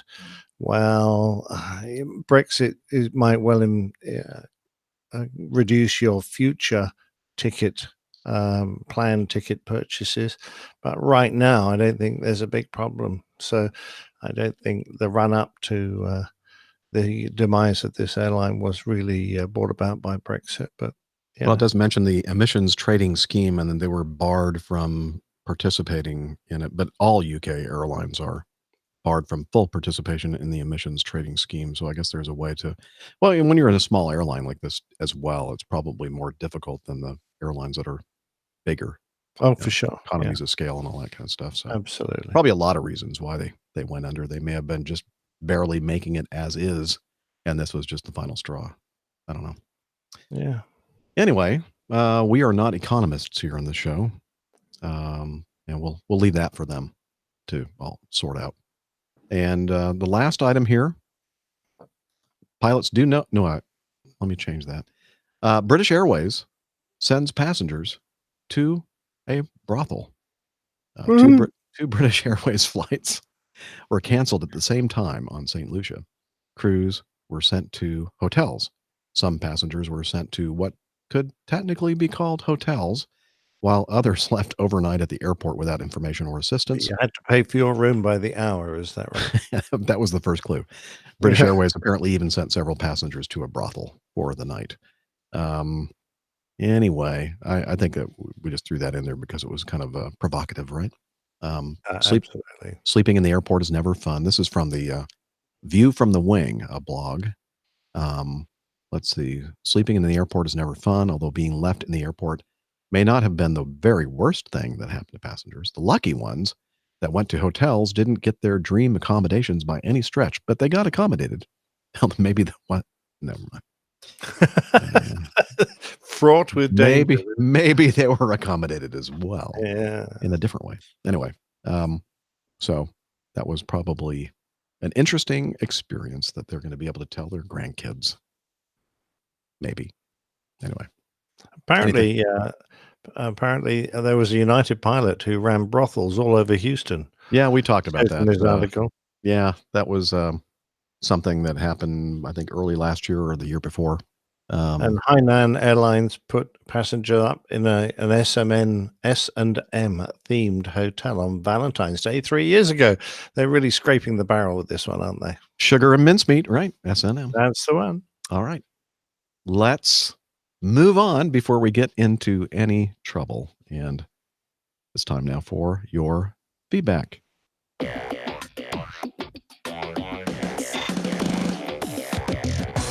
Captain, incoming message. Would we like to take a physiological break? Or would you like to go to sleep? I'd like to go to the bathroom. Thank you. Yeah, I would like to do that. And okay. I'll keep the audience amused. Okay. And it looks as if Steph is driving home, so she should be joining us pretty soon, hopefully. Okay. And I'll return shortly. Ryanair offered to recruit former Flybe Airline personnel. Okay. That's good of them. Except that I think that's probably, for most pilots, unless you're desperate, that's probably the last airline you'd ever want to go to. But that's a personal opinion. And there you go. Mm-hmm. Thank you, Liz. Yes, I'll work that one out eventually. Mm-hmm.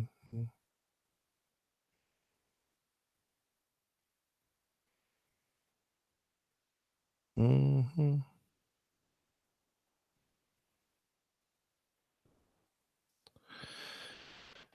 Well, I'm bored now.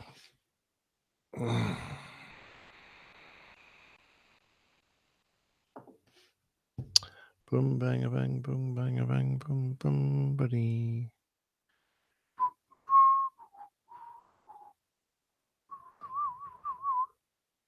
British Airways was in Abu Dhabi last week recruiting pilots. Really? Trying to steal them, were they? I think there are plenty of potential pilots in this country. I don't know why I have to go to the Middle East to get them. 101 days is the answer to your question, I think. Let's have a look.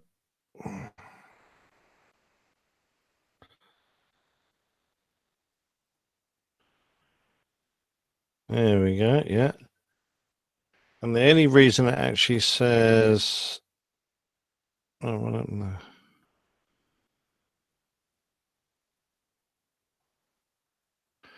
The only reason it says 101 days is because it's now gone just past midnight.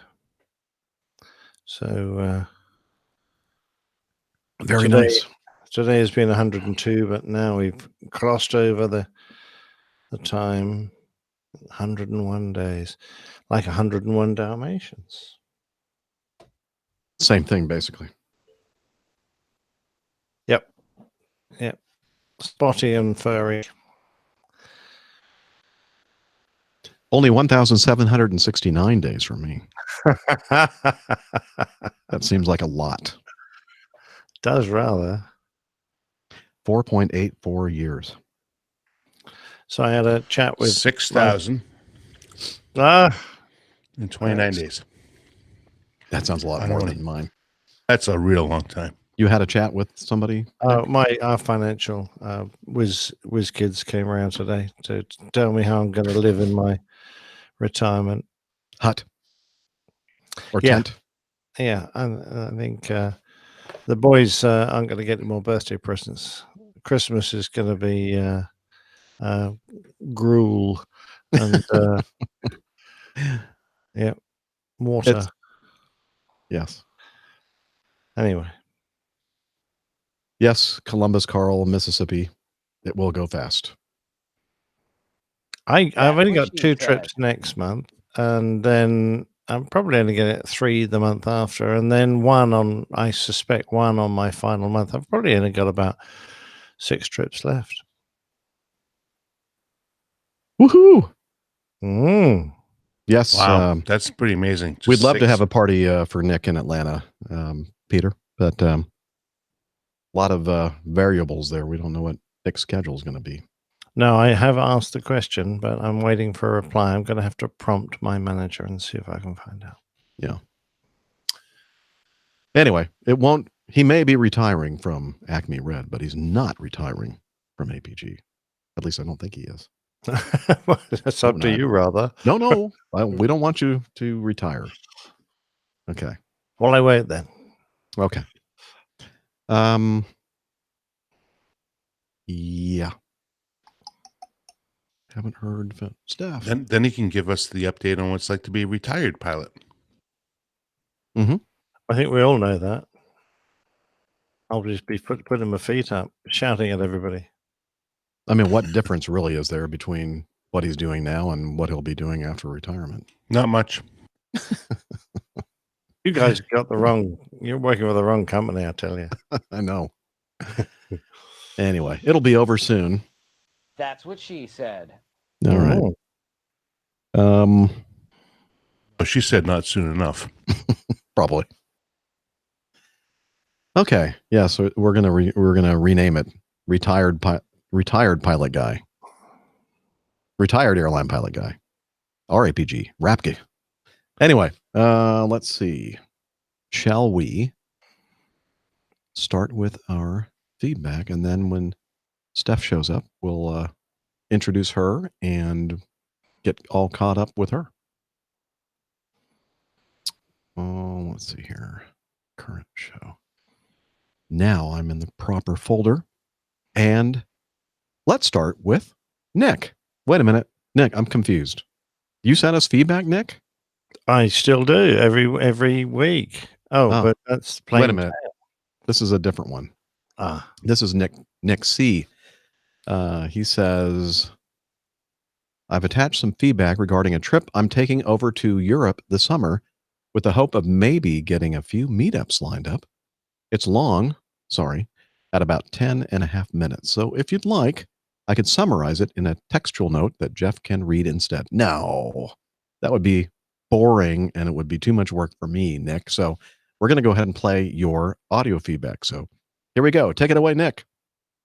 Hey, Captain Jeff and the rest of the APG crew. This is Nick from Wichita, the air capital. And I wanted to send you a quick piece of feedback here regarding a trip I'm going to take this summer and the possibility of getting a couple of meetups lined up with it. I was going to chat about Oshkosh in this trip and must-sees that you got to do and my experiences there. And just turns out that I have way too much stuff to talk about, and this feedback would have gone real long. So I'm going to send you another feedback later about that. So this time I won't talk about Oshkosh other than to say, unfortunately, I'm not sure I'm going to make it to Oshkosh. I usually go for a week. I'm going to try to make it for at least a couple of days this week or this year. But I have a really unique opportunity this summer that may preclude my annual pilgrimage to Oshkosh. And that is that a C-47 that I'm involved with, based in Paso Robles, California, has been invited to take part in the festivities to commemorate the 75th anniversary of the invasion of Normandy, which is D-Day, Operation Overlord, all these things that various people may know that by. But the cool thing is that there's an organization over there setting up a number of events, and they've invited quite a few airplanes from the United States to come over and take part. And we were one of those airplanes. So I'm really looking forward to that. And on top of that, we're also going to be going on to Germany to be involved in the 70th anniversary of the Berlin Airlift and a number of festivities they have scheduled there. Once again, super long feedback, so I'm not going to go into a bunch of details about my experience with this C-47. I might do that also in a later feedback if anyone's interested. Maybe not. But like I said, this airplane is based in Paso Robles. We're going to fly it across the country in the middle of May. Probably be leaving California the second week of May, stopping over in the Wichita or Kansas City area around May 8th, May 9th, May 7th, May 8th. Then we're going to be in Frederick, Maryland, May 10th and 11th for the AOPA fly-in. This is their 80th anniversary fly-in, so that should be a pretty big function. Once we get done with that, our airplane's going to spend 3 or 4 days doing formation familiarization and practice flights and stuff like that with a number of the other aircraft that are going across up in the Northeast somewhere, to be determined, final location to be determined. And then that all will conclude with a really cool opportunity, I think, on what is tentatively scheduled for May 17th, which is a mass formation flight down the Hudson River, and then some photo passes around the Statue of Liberty and stuff like that with a number of the airplanes that are actually making the trip across. So that'll be really cool, I believe. Then our airplane will travel from the United States, probably departing from Connecticut. We're going to go the northern route. So we're going to go Goose Bay, Canada, possibly to Narsarsuaq, Greenland, Reykjavik, Iceland, and then on to Scotland. Either Prestwick or Wick is the tentative landing location there. I say possibly for Reykjavik or possibly for Narsarsuaq because we're actually adding a ferry tank to our airplane, and we're going to try to forego that fuel stop due to logistical hurdles and the cost of fuel and other stuff there. So once we get over to Great Britain, we'll be there, hoping to be there by June 2nd. Might be there earlier if the weather is good. June 2nd, 3rd, and 4th, there will be a number of training and practice flights. We're going to be based out of Duxford. Number of training and practice flights in Duxford. And then a cool component of all of these things is they have also incorporated the reenactment jump teams from here in the States. There are about 3 major jump teams that actually do reenactment jumps out of airplanes such as ours. We've done it about 4 air shows with our airplane. And these guys jump out of the airplanes with the non-steerable World War II style round parachutes at 1,200 to 1,500 feet. It's super cool. I've really been fortunate to be involved in that. And so we're going to do a number of those over England. And then on June 5th, the airplane's going to, our airplane has actually been chosen as one of the lead airplanes because its scheme and configuration is quite representative of what the airplane actually flew as in Europe in World War II. So June 5th, we're going to load up a bunch of paratroopers and fly across the channel and do a drop. And then we make our transition over to the France section of all the festivities. And so basically about June 6th through June 9th, we'll be based in Caen, Caen. This is where my worldly traveler of traveling everywhere from Kansas to California is gonna really show up. But we'll be based in Caen at Caen Carpiquet, or however that should be pronounced, in France, approximately 6th through the 9th of June. And then on June 10th, we head over to Germany to begin the Berlin airlift functions. And we'll be in Wiesbaden for a couple of days. Wiesbaden, Fassberg, Jagel Air Base. I'm assuming that all of those are kind of in proximity to each other. On my list, I'm showing that we're going to be there from about the 10th to the 13th. On the 15th, we go up to Berlin. We're in Berlin 15th through about the 19th. And we're doing programs in Schönhagen and Berlin.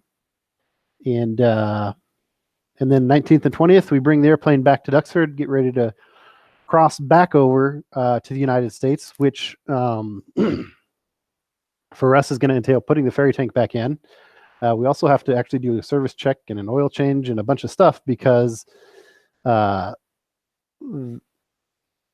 we will have flown the airplane so much since we left the continental United States. So the 20th, we depart Duxford, coming back, and plan to get back into the States probably no later than the 1st of July. So that's the tentative schedule. Like I said, I might send out another feedback with a little more detail about our airplane, a little more detail about my history with it. But I wanted to kind of get those dates out there and at least get some people, especially some people in Europe, thinking about these functions. I think it's going to be really kind of a once in a lifetime type of thing to see all of these C-47s over there and the reenactor jumpers. And I know that we're fortunate over here in the States to have a pretty good contingent of warbirds flying, and we're able to do a lot of stuff like dropping all sorts of paratroopers and doing all sorts of reenactments. But I know that it's been quite a lot of work to cut through some of the government red tape to get this to happen, especially over in France. So I think it'd be really a neat thing to see. So I wanted to get the dates out, let people think about it. Maybe if there are people over in Europe who might be interested in getting together, having a little meetup. I'll be with the airplane most of the time. I'll be moderately busy handling logistics and maintenance and doing some flying, but I'd love to meet up and chat with some people. So I'll just give out a bunch of websites here real quick. ddaysquadron.org is the website for the American contingent. That's the group going from continental U.S. over. And so that should have information about a bunch of our functions stateside. And then DAKSoverNormandy.com, that's DAKS, short for Dakotas. They're handling all the European and French functions. So you should be able to, as we get closer, should be able to go to their website and find information on events there. I think they've actually already started selling tickets for at least the Duxford functions. And then BerlinAirlift70.com is the website for the functions in Germany. And then if you want to follow us, our specific airplane, our website is betsy'sbiscuitbomber.com, or you can go on Facebook and you can search either Betsy's Biscuit Bomber or Gooniebird Group, and we should pop up. You can follow our progress. You could give us money. You can give us moral support, all of which I think this trip is going to require all of those things. So yeah, I appreciate the time, Jeff. Sorry this got so long, but look forward to hearing from some people along the way. Talk to you guys soon. Bye. Are you kidding me? That's what? Awesome. I'm thinking, I wish I could be part of that. That looks or sounds like an amazing trip. And we have APG community members in the Maryland area that he was talking about. And we have a ton of them over there in the UK and in Germany. And I think that for sure, Nick, I'm sure that you're already on the Slack team, right? We definitely need to almost make a separate channel. Hello. Yeah, that would be cool. on the Slack group to kind of keep track of the schedule, calendar, potential meetups, and everything else. I think, Nick, you're gonna have so many people from the APG community wanting to meet up with you and look at that amazing airplane that you're gonna kind of probably regret even mentioning it on the early June he's going to be at Duxford, which is not that far away from me. So I mean, seeing him somewhere between the 2nd and the 5th of June at Duxford, it would be fantastic. And if any APGers want to join us, I'll certainly sort out a particular day when most people seem to be free and try and get a meet up there and try and contact Nick to say, can we meet you and look over your DAC and chat to you about it? It's brilliant. Absolutely brilliant. What was it called? Biscuit Betty? Is that what he called the name of the Dakota? Yeah, I think that's what it was. Biscuit Betty. Something like that. Well, I'll try to go back and listen to all those websites that he mentioned and make sure that they're listed in the show notes. And wow, I hope I have an opportunity to get to check out that airplane, Nick.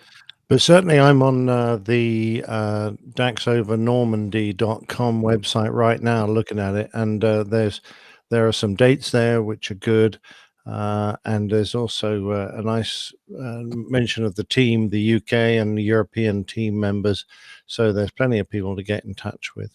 Yeah, it looks like it'll be fun. Looks like or must be an amazing example of that particular airplane, because it seems to be featured in a lot of the different events that they're going to be involved with. Oh, it's going to be brilliant. I mean, we have a few. I know the Royal Air Force Battle of Britain Memorial aircraft, they have a DAC. So, yeah, they have one. It'd be great to have a crawl over a flying one for me, because it was one of the very first commercial aircraft my father ever flew, and I would love to sit in the same seat he did and handle those controls for a second. That would be superb. Yeah, very cool. Well, Nick, thank you very much for that, and look forward to hearing your other feedback that you were going to tell us about things. Don't miss things. I'm sure we'll get more and more of that kind of thing as we get closer to Oshkosh. Absolutely. Now, Nick said he was going to be at Oshkosh, didn't he? I believe so. Excellent. So he said he was going to miss it. Oh, okay. Yeah, I would imagine that he may have to, because he's going to be gone for, I don't know what kind of job that Nick has. He must be retired or something, but he sounds young. Yeah, he does. That apparently he's taking off a bunch of time from work. And Nick, if I'd already know what you do for a living and I've forgotten, I'm sorry. I think we've met before, and I just don't recall all the details. So you'll have to remind me of all that. And I have a feeling in the next few months we're going to be hearing a lot more from Nick Camacho. Yeah, it's interesting. They've got the time till it says 102 days till, I guess, until they arrive in the UK. But I retire in 101 days, so it's the day after I retire. Yeah. Well, you're going to have all kinds of time. I am. Yeah. The two Nicks. Yeah. The Nick and Nick show. Very cool. Camacho, by the way. I keep pronouncing his name wrong. Sorry about that, Nick. Well, that's anyway. Right. He mangled all the European names. So Wiesbaden, I picked up on that one. Yeah. A couple others that I'm thinking, no, I don't think that's right. But who am I to correct? I'm only right 50% of the time. Yeah. So, anyway, wow, that is exciting. Thank you, Nick, for sending that information in, and we're going to be there with you as much as we can. Absolutely. And we'll try to support you in any way we can, including financially. So, folks, heed his plea for support. All right, let's move on. Speaking of retirement, both Michael and Joel, first, Michelle or Michael. Hi, Jeff. I have a question for Captain Nick and his plans for retirement. And in general, what do pilots do once retired? They die. Well, unfortunately, there's a high percentage that do. But, I think that's changing. It used to be like 30 years ago when I was hired by Acme. There was a stat. I don't know if this is true or not, but most people were quoting it all the time, that most airline pilots, when they retired at age 60, were dead by age 65. Well, luckily my father has managed to sort that out, because he's back out of hospital now, so he's back living at home, 95 years old, still going strong.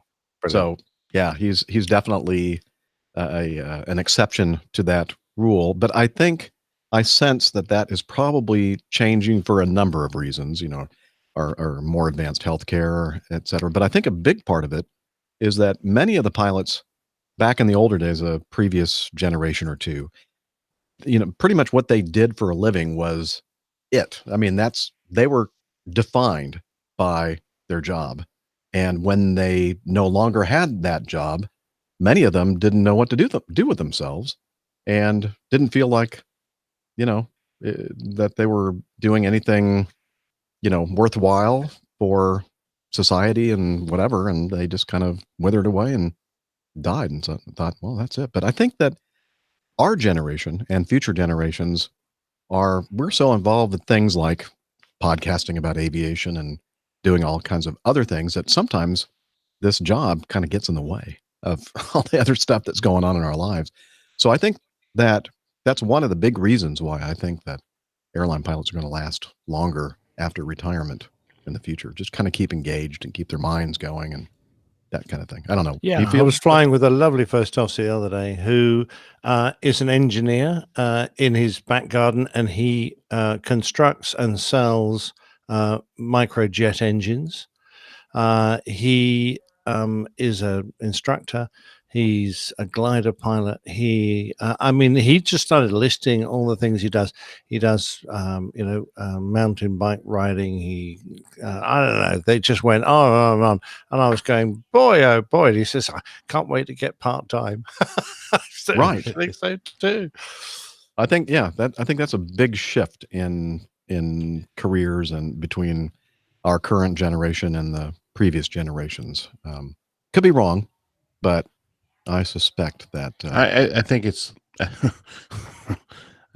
don't mean to joke about it, but I think it's the level of automation, right? Now there's a lot more autopilots than there were back then. I'm really only joking. Yeah, I don't think that really has anything to do with it. I'm not really following that. Nothing to do with it. But Okay. what I was going to say is actually not only having more things and better things to do.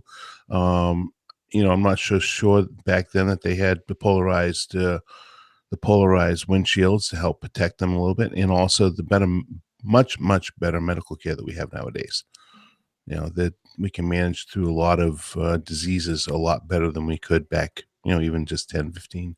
Yeah, I think medical technology obviously is a big part in longevity for the general population, but specifically for pilots, I think a big part of it was just the fact that many of these pilots felt like, well, that was the only thing that they really were doing, and they didn't know what to do with themselves, and they just kind of withered away and passed on. A much lower divorce rate. So, anyway, much lower divorce rate. Mm-hmm. Now, before we leave this feedback, I see Steph's joined us.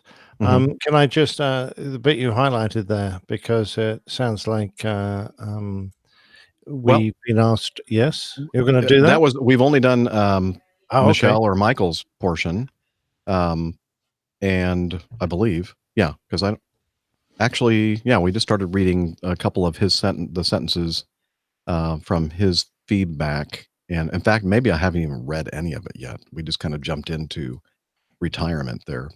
Let's see. I did read that first sentence, and that was it. He continues, will he continue to keep up his pilot's license and fly GA for fun, or is he hanging up his goggles and headset for good?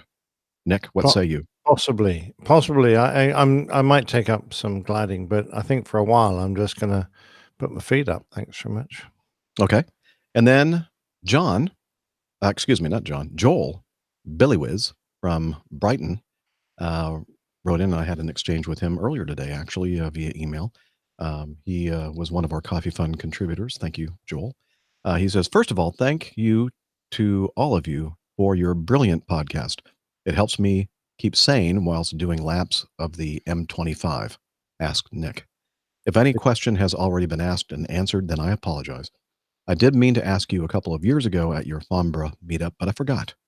Jeff, Nick, and Dana, do any of you intend on continuing to fly once you've retired? Any plans to buy or part share a general aviation aircraft?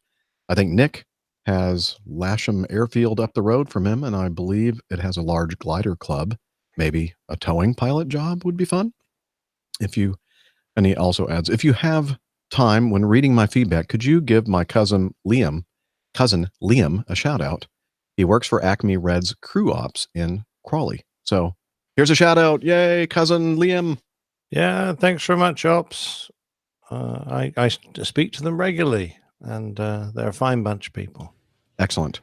And by the way, what is this job, towing pilot job? Do you tow pilots around? How's that work? Perhaps you do in the UK. I don't know. I've never heard of it over here. Yeah, right. Well, there are two forms of that. There's a tow pilot for a glider, and there's a tow pilot to tow banners around. One of the two ways of. Yeah. So he was being. It's not a pilot with a ring in his nose, and you have a rope, and you. No, he was trying to be funny, Dana. Yes, I know. I'm not succeeding, obviously. It was not a literal question. Okay. And then he goes, P.S. postscript, the attached picture is of me sporting one of your APG t-shirts just before going flying in a Cicada TB20. Farnborough one. Farnborough Foray. Well, but it's an APG one. Sort of. Yeah, and I'm wearing the APG logo today, as a matter of fact. Excellent. I'm wearing something that Liz gave me. I don't know if you can see it or not. It's the nice Canadian. G-string. Yeah. Thank you. Let's see. So let me continue with his feedback. The aircraft is owned by a chap called Peter and is based at Shoreham Airport. This is as close as I will ever get to my dream job, but at least it's something. And then he postscript. Shoreham Airport would be a great place for a meetup. Hint, hint, I guess. You know, Shoreham was one of the airports that I did my very first solo cross country to. Cool.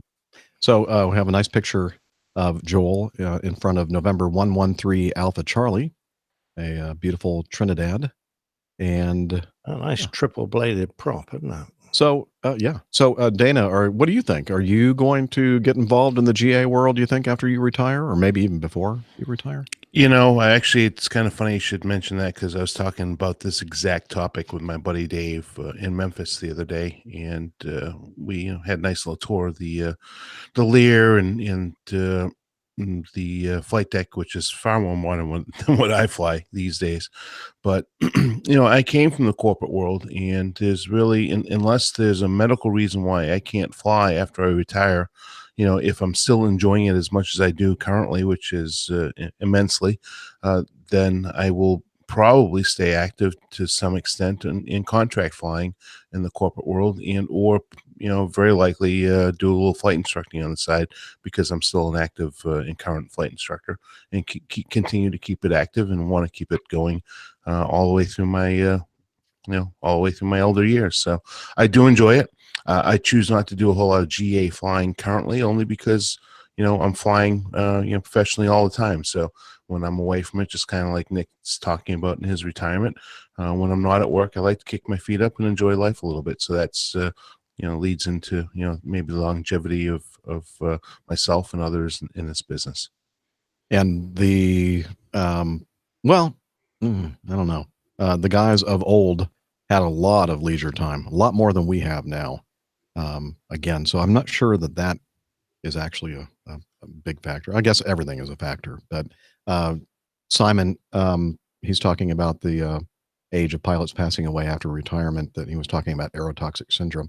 Actually, I think the stats are showing that now pilots are living longer than they used to after they retire. But again, I could be just pulling it out of my hat. Wazoo. No, hat. Okay. All right. So as far as I'm concerned, I would love to get involved in GA after I retire. I can't now because I spend all of my time doing the show between flying trips, and actually during trips, a lot of my time I'm spending with, and I love it. I'm not complaining at all by a long shot. That's a labor of love, and I love what I'm doing, but I can see that I might have some more time. And as long as the financial situation works out, okay, then perhaps get an airplane, or maybe share an airplane with somebody, something like that. I can see myself doing that. So anyway, oh, look at there. I see somebody. Is there a doctor in the house? A doctor is in the... No, I'm off duty. Definitely off duty. Oh, I think it's been a tough day. Sounds like it. It's been a very long day. From her lakeside cottage. I'm sorry, didn't mean to interrupt you, but I'm trying to introduce you. Yeah, drooling. From her lakeside cottage, her studio there. Let's see, I'm doing this without notes. A marathon runner, an IPA connoisseur, strength training junkie, commercial multi-engine instrument rated pilot, and more. A lot more. It's the lovely Dr. Steph. Hello. Hello, Captain Jeff, Captain Nick, Captain Dana. It's good to see you guys finally. Sorry for my tardiness. Hey, I like it. It's bring a doctor's note. It's kind of like, what do they call that? What the prima donnas do? They just have a big fashionably entrance. late. Fashionably late. That's it. Yes. There you go. Steph, you look like someone's pulled your plug and drained you of. I'm pretty tired right now. I'm not gonna lie. It's not even a very good picture, and I'm going, oh, poor Steph, she looks terrible. I'm tired. No, that's impossible. I'm very tired. Are those toothpicks holding your eyes open? Toothpicks? Yes. I'm going to need some shortly. Poor you. Yeah, we'll I'll tell you more about that momentarily, I'm sure, as to why you look like you're drunk and you're not even drunk.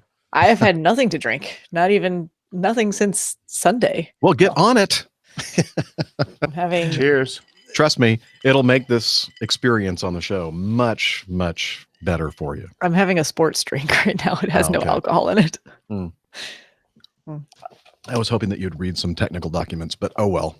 Maybe on you know what? The fatigue might do the same job. It really might. Okay. I know that they say when you're fatigued, it's about the same as being buzzed or intoxicated, depending on your level of fatigue, right?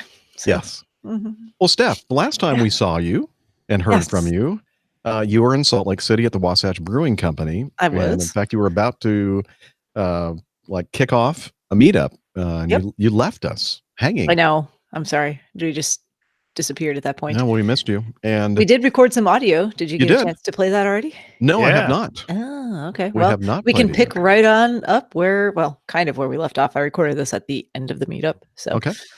without further ado, here we go. All right, so we're here at the Wasatch Brew Pub in Salt Lake City, having a little APG meetup. Have a couple of listeners here, and I am going to let them introduce themselves and tell you a little bit about who they are and what they do and how they got interested in aviation. So here we go. We'll start with Brian.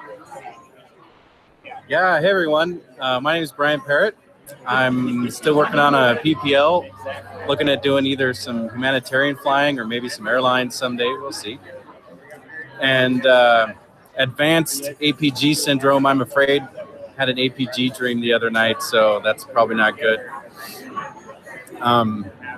There's really no cure for that. I don't even know where to tell him what specialist to see for treatment or some sort of medication or ointment. I don't know what goes along with that, but I'm sorry. And my insurance doesn't cover go around to Cillin, so that's not an option. Anyway, yeah, thanks for the podcast. Really appreciate it, and I'll pass you along. I am Natalie Bernardo, and I was brought here by Brian. And I am not in aviation at all, although my dad works in the Portuguese department for a airline very similar to Acme, based in Atlanta. And I enjoy riding on airplanes, so there we go. She's a good sport. This is Nate Haslam. Really appreciate all you guys bring to the podcast world, kind of the academic approach to flying, in-depth looks at things to think about. I have an academic background in therapy, but did my undergrad in aviation, hadn't flown for about 8 years until this last year. And I don't think podcasts even existed then. So when I got back into aviation, looked at podcasts and found you guys. Anyways, I'm about a month out from my CFI check ride. Been doing lots of ground and doing some right seat flying, hoping it goes well. Thanks for providing this opportunity to meet up with the community. Here's Dr. Steph. All right. Well, it's been a very enjoyable evening, and my thanks again to Nate, Natalie, and Brian for coming out and joining me here. And my brothers made an appearance too, but I told them they didn't have to be on the recording. So anyway, we'll wrap this up, and I'll throw it back to you in the studio. Back to you, Captain Jeff. Well, thank you. The guy that thinks that this is an academic approach to flying, had he had a lot to drink? Nate has an academic background, and I know. That's why he should be able to recognize that there's nothing academic about this show. No, but in all seriousness, those were a great group of people that showed up. Nate, Natalie, and Brian, thank you all for coming out. And yeah, we'll do it again sometime the next time I'm back in Salt Lake City. Yeah, I don't think our show is peer reviewed, is it? Well, no. I mean, I've heard some quality, people make comments, our peer group, that they're not good reviews. The quality of the research that happens on this show is suspect at best. It's very true. Yeah, Liz says, you can trust any of the recommendations either. Liz says maybe he meant anemic. Oh, wow. Thanks, Liz. Yeah, thank you. Yes. So anyway, so that was the start to my Salt Lake City trip, which was Wednesday through Sunday. How was the conference? Conference was great. Did you learn a lot of stuff? I always learn a lot of stuff career? at that conference. Yep. Always. It's a good come on. As I've said, this is actually the conference that I enjoy attending the most for multiple reasons, but chief among them is that the information presented is the most relevant and helpful for what I do on a day-to-day basis in terms of I'm getting there, Dana. I'm getting there. So good information, good, relevant learning. A lot of it applies to the things I do on a day-to-day basis. None of it has to do with aviation, but that's another story. Second reason it's great is because of the skiing, obviously, as Dana has mentioned multiple times now. And it was a banner year in Park City for snow. They've had, I don't even know, I think Park City's had near 300 inches of snow already. Whoa, some of the big Cottonwood resorts, or some of the Cottonwood Canyon resorts, so Big and Little Cottonwood Canyon, have had over 400 inches of snow this year. It's the most snow I've seen in Park City in a long time. Let's just say that. Oh, and by the way, my drive from Salt Lake City to Park City after the meetup was the most. The drive was in the most snow that I've driven in many, many years.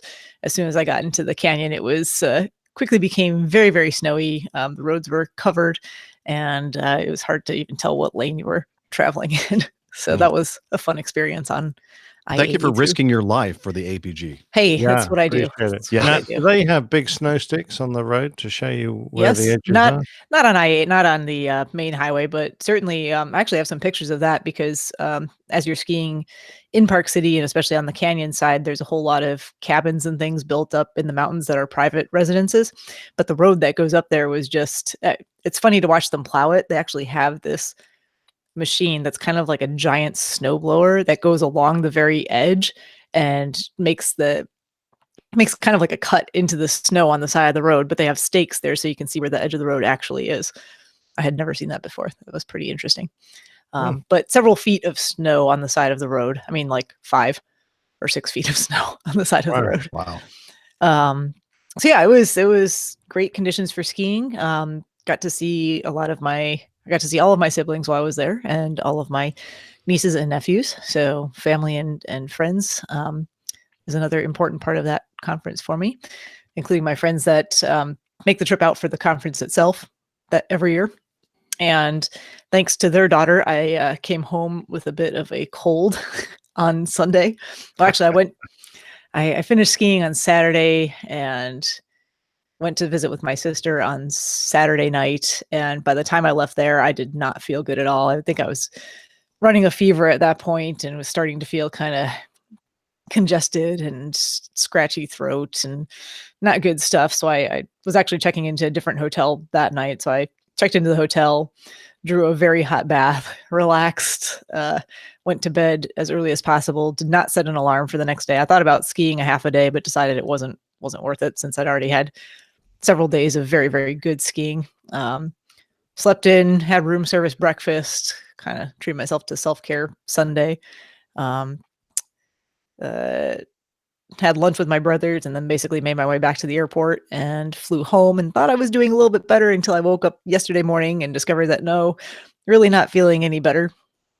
And went to work anyway and kind of struggled through that for a little while and then decided, nope, I'm not well enough to be here. So I called it a day early and rescheduled those patients to later this week, which was what was kind of catching up with me today.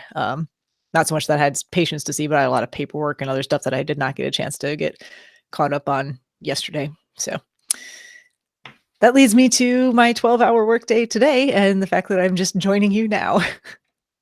Good times, huh? Great times. Good people. Yeah. No, but I am feeling, I don't even know what to say. That's just me being tired. It doesn't have anything to do with you all. Yeah. I'm tired, but I feel much better. I'm not sick anymore. I'm just.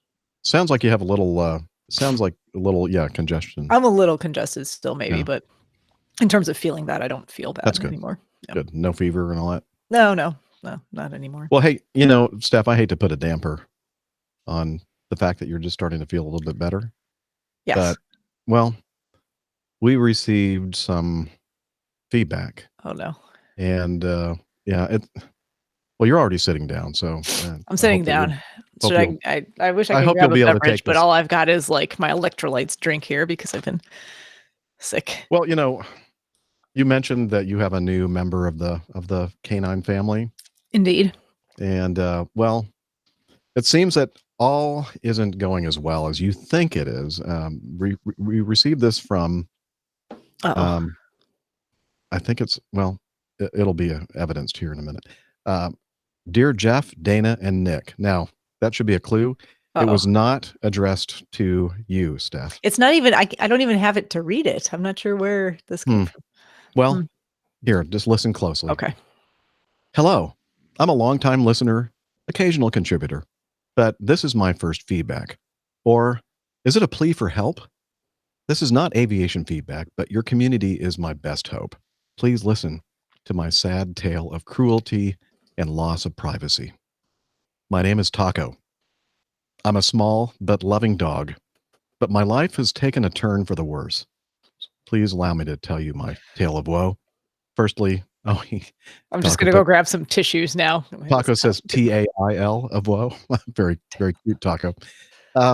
Firstly, my human servant whom I shall not name, thought it would be a great idea to take me on a tri-marathon or some such nonsense. This I did not enjoy. I ask you, just look at my legs. I'm sure you'll agree, they're dancer's legs, not running through mud legs. What an indignity it was. Wet, muddy, and cold. What sort of person would enjoy that? It's beyond me. If this wasn't tragedy enough, she who shall not be named decided that I wasn't enough of a family for her. Unbelievable. So all of a sudden, we have another thing in a once harmonious kennel. This thing is called True Tex or something like that. It's just too much, I tell you, too much. Rushing around, seeking attention. Oh, love me, love me. Well, I can tell you, this was my job. And as far as I'm concerned, it's not a job share situation. So what I'm looking for is alternative kenneling in an aviation household. This, I thought, would be the perfect medium to ask about it. I look forward to your response. Maybe Nick, Jeff, Dana would vet, nasty word that, the replies. I must wish my former servant in Trumbo, if that's his name, all the best for the future. I'm sure they'll miss me, but that's their loss. Finally, I must thank the lovely Mr. Ivor McDonald. He kindly facilitated this message for me. These are not his views, but mine only. Whilst on the subject of exceptional people like Ivor, his friend and advisor Quentin is also a man of substance. I hear that a vacancy may arise at APG Towers in the near future. He is that little touch of class that the show currently lacks. Anyway, here's to a new home without true warmth and a dazzling future for APG. Love Touch and of class. Taco. Hey, Taco, no worries, baby doll. You can come stay here anytime and be permanent. Yeah, if you had residents your here. rabies shots, Taco, if you have, mate, you're very, very welcome.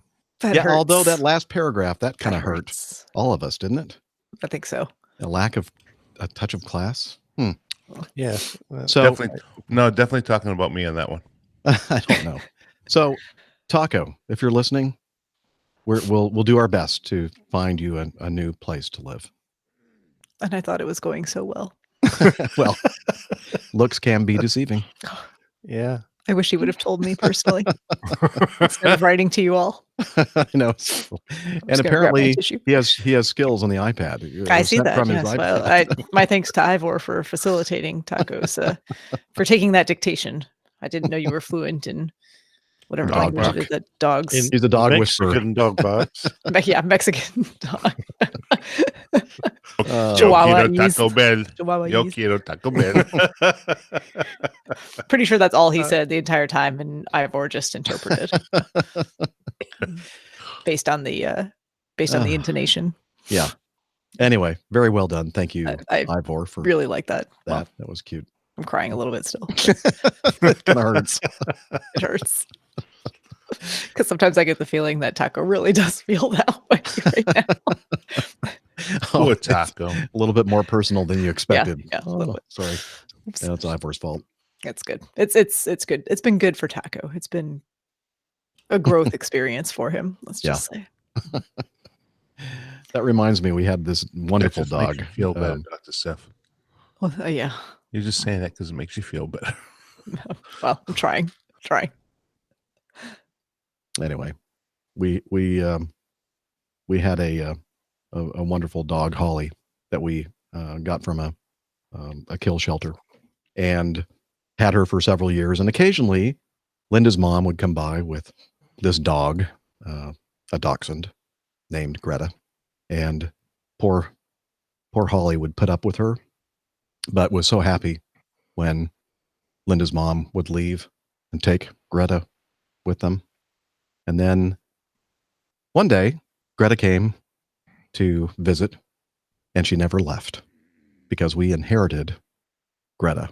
Uh-oh. And poor Holly, after a few days, was going, so what's going on here? Why is this dog still Greta here? going to leave? Yeah. I think she's overstayed by a couple of days now. Yeah. So if she probably could have written a letter like this, I'm sure. Yeah. The unwelcome relative. She finally was just resigned to the fact that Greta was never going to leave. Polly left us a couple of years ago, unfortunately. Yeah. Greta's still here. I was going to say, is Greta still there? Yes, Yep. she is. 18 years plus. Holy camole. Mm-hmm. She can't Speaking really of see. dogs. She can't really hear. Really pretty pitiful, actually. Oh, she just stopped listening. Yes. Yeah. She's still a cutie. Okay. Speaking of dogs, I would be remorse for not saying so since we're talking about the topic, but my mother lost hers today. Oh, no. Yeah, Oh, that's 17 sad. years old and I think 48 days. So, That's anyways. That's a hell of a record. Yeah, long time. So, Still sad though. Move It on. is.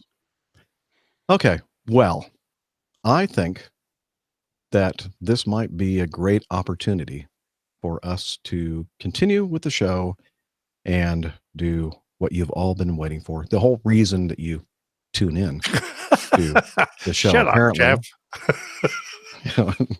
Shut up, Jeff. Yeah. That's the one. Shut up, Jeff. Shut up, Jeff. And this is this week's edition of the Old Pilot's Plain Tale. Take it away. The Old Pilot's Plain Tales. One of our bombs is missing.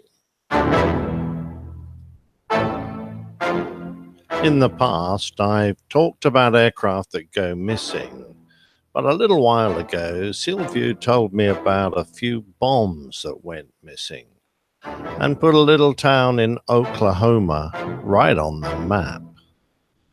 Let me take you back to the Second World War, to the 5th of July 1943 to be precise. The 8th Air Force in Europe, the Mighty Eight, had been flying out of England with the B-17 Flying Fortress and suffering heavy losses.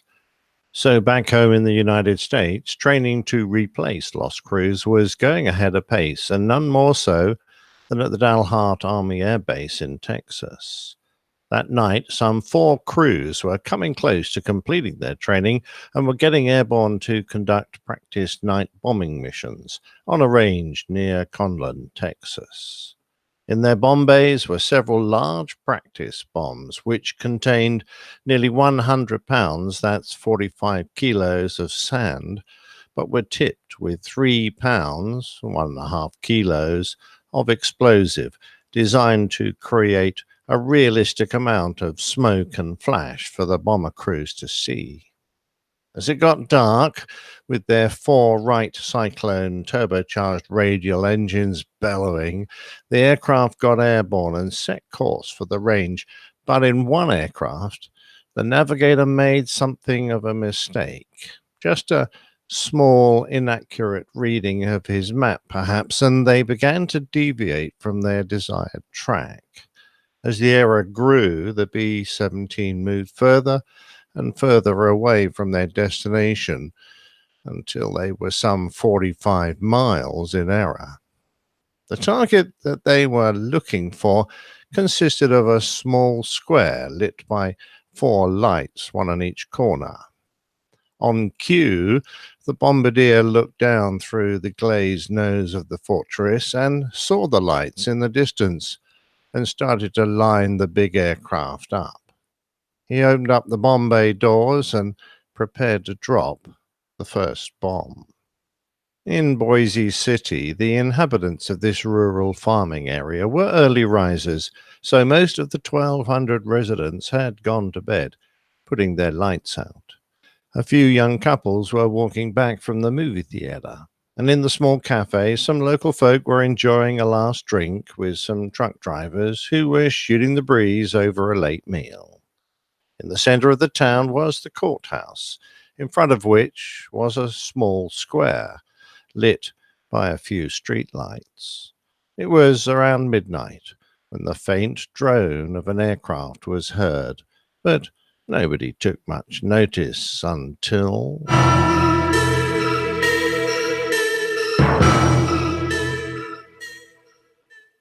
In the B-17, the target was directly under the bomb aimer's crosshairs. All the calculations for the drop were set, the drift angle, the airspeed, the height, and the wind. The Norden M1 bomb site was a miracle of engineering.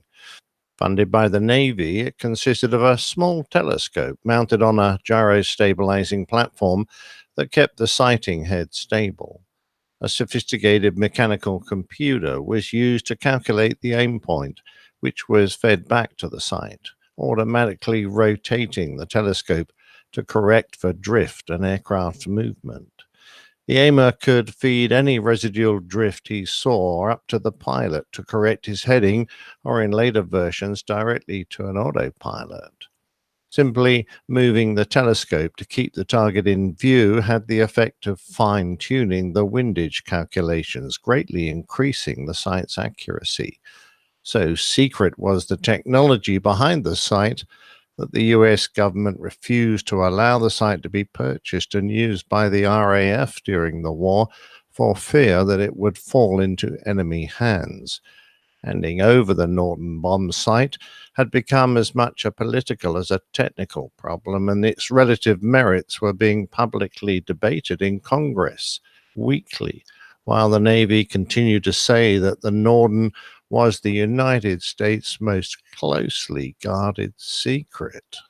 However, the entire Norden system had already been passed to the Germans before the war started. The Norden Company had employed a German spy, Hermann W. Lang, who ran a spy ring and who was eventually arrested along with the 32 German agents he used in 1941. At exactly the right moment, the bombardier on the B-17 released his first bomb. That's it. That's it. That's it. Bombs away.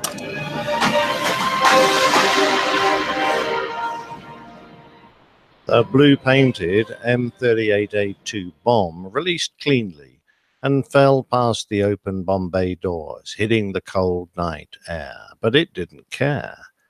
As it separated from the racks, a wire pulled the pin from the spotting charge, arming the explosive packed into a canister mounted at the rear of the body. Falling free, the 4 fins mounted in a box at the rear of the bomb pointed it accurately towards its target.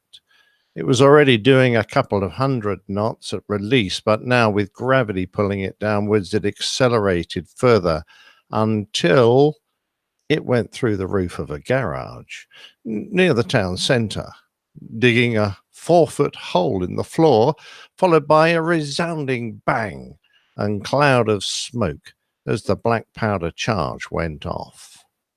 For the 1,200 inhabitants of Boise, it was a rude awakening. Completely oblivious to the ruckus that was starting below, the crew of the B-17 turned away from the target to reposition for their next attack. The bomb aimer was disappointed that he hadn't seen the flash of the spotting charge that would allow him to correct a little for the next attack, but he was confident that it had been close to the target. Below him, Forrest Bork was sleeping comfortably in his bed above the Boise City post office. It was his building, so he could sleep upstairs whenever he wanted. By midnight on July the 5th, 1943, most of Bork's neighbors were asleep as well, but someone was awake. A crash and what sounded like an explosion jarred Bork from his peaceful sleep. Was someone trying to crack the post office safe? If so, Bork was determined to catch the crook before he could complete his criminal act. He kept the lights out and crept to the front window. There was a small group of men gathered in front on the sidewalk. Fred Krieger was amongst them. He was the band director for the local school and editor of the weekly Boise City News. He had leapt from his bed, thrown on some clothes, and run outside to see what on earth was happening. My first thoughts, he recalled, was that it had been an enemy plane. But then he wondered why on earth an enemy would go to the trouble of bombing Boise City. Having completed their first run, the Crew in the aircraft above had circled around for another attack.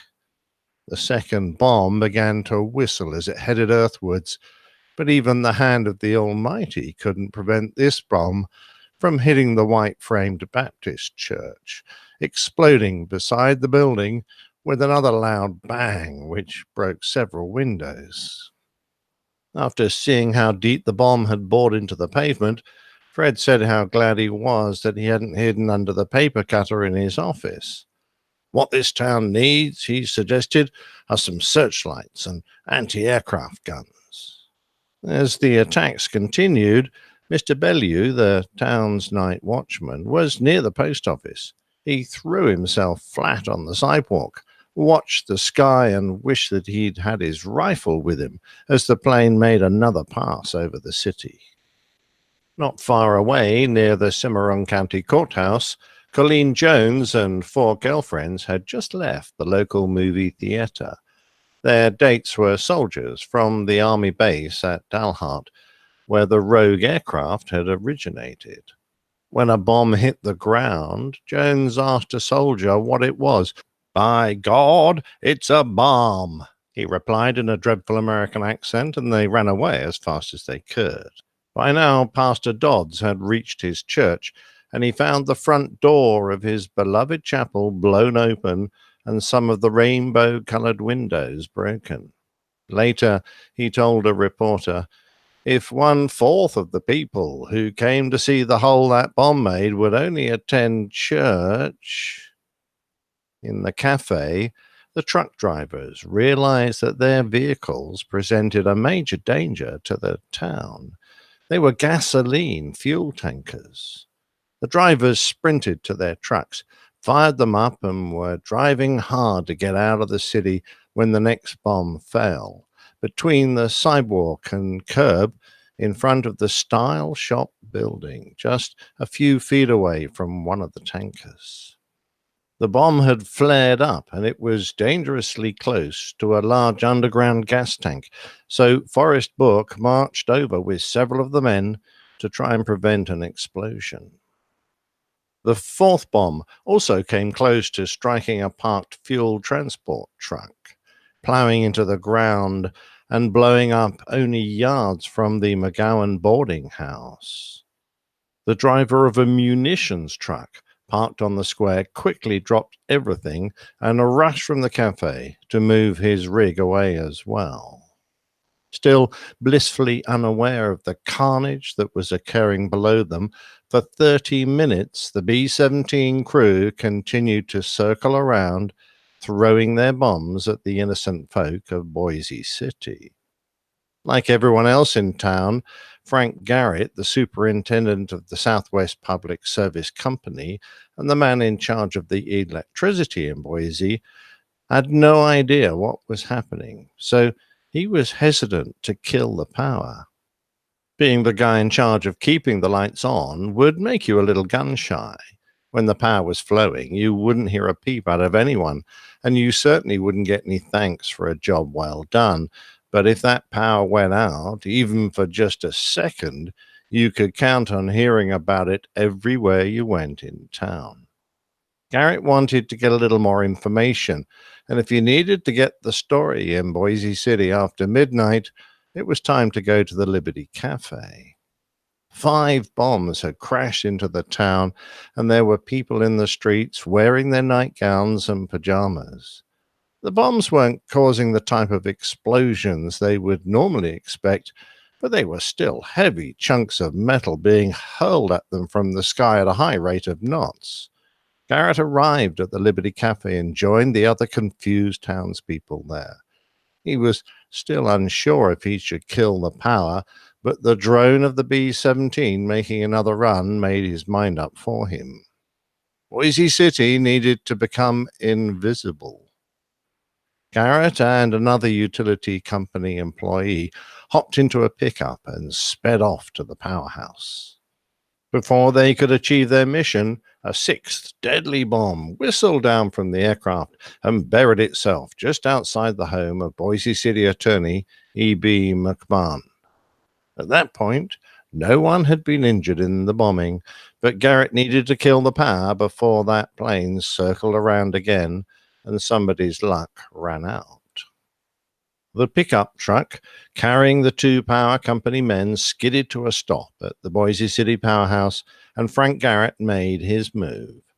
Reaching the building, he fumbled for his keys, and pulling the door open, he ran inside, yanking down hard on the town's master light switch. Almost immediately, the town was covered with a safety blanket of darkness. The only remaining light that could be seen came from the last 2 bombs as they stuck up from the ground with their explosive charges gently burning. At the town's air raid warning office, John Adkins was on the phone. As soon as he realized what was going on, he had run to the office and grabbed the handset. He dialed the FBI in Oklahoma and, to an incredulous agent, explained what was going on. Message passed, he sent a wire to the adjutant general. Boise City bombed 1 a.m. Baptist Church garage hit. As the bombs dropped all around the sheriff's apartment inside the courthouse, he began to suspect that the unseen enemy might just be one of those practice bombers who had got lost. Powell made contact with the base at Delhart and told them to radio any planes that they had out on a practice mission and tell them to hold on to those bombs. It was either the blackout or a radio message in response to John Adkins' telegram that finally caused the B-17 crew to realize that all was not well in their world. They hightailed it back to their base at Dalhart. The people of Boise City had every right to be upset, but the general reaction was quite the opposite. They had endured much worse hardships during the horrible Dust Bowl years of the 1930s. They also understood that America was at war, and there was a generous spirit of teamwork amongst most citizens as their country fought to win the Second World War. Since there had been no serious damage or injury done to the town, they were willing to quickly forgive. Indeed, the accidental bombing made Boise City famous. It is the only continental American town to be bombed during the Second World War. The estimated property damage to the city was less than $25. A year after the misguided bombing of Boise, the same bomber crew led an 800-plane daylight raid on Berlin and became one of the most decorated of World War II. All of the crew members survived the war and went on to tell stories about their slightly misguided raid on a small Oklahoma town. In fact, one crew member even went on to marry a Boise City girl. For the 50th anniversary of the incident, the town erected a monument to the event, and the crew members of the bomber were invited back to Boise City. But sadly, they all declined.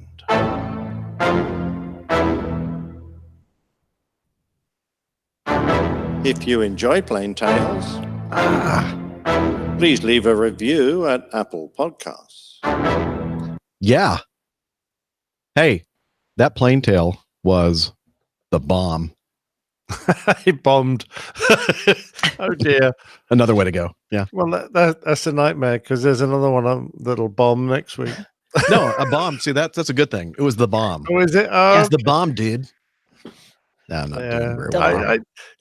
I tell you what, you guys, right. The funniest aviation stories in the world all come from the States. I don't know what it is about you guys, but you just seem to generate them. It's in your nature. It's just how we roll. Yeah, absolutely. We can't take ourselves too seriously. I mean, if it's not Wrong Way Ferguson, it's 30 minutes bombing, raining bombs down.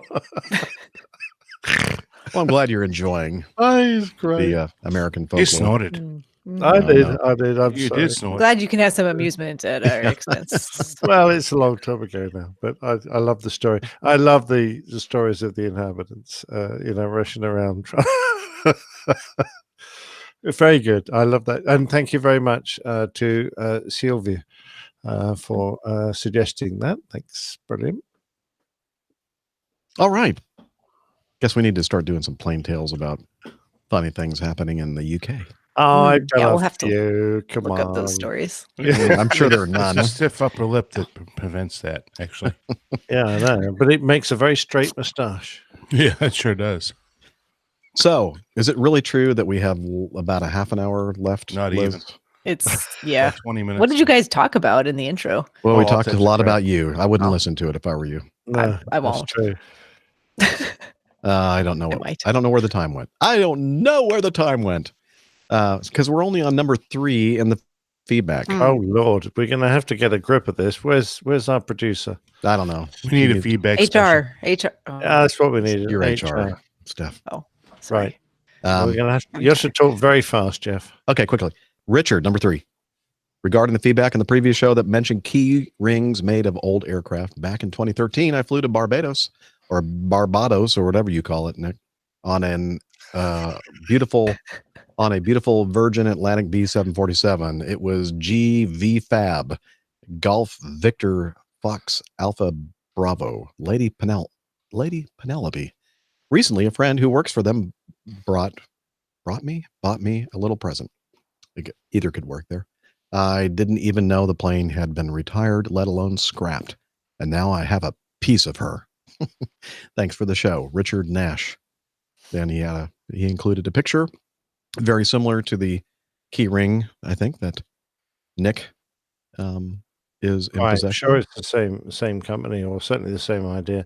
Fab was a lovely airplane. They did a great big flying lady on the front. I mean, a huge one with a cape trailing down the aircraft. It looked brilliant. So, and nice. Lady Penelope and Fab, all to do with Thunderbirds are go. Oh, very cool. Thunderbirds. That's what it's all about. Very nice. I love that show. Okay.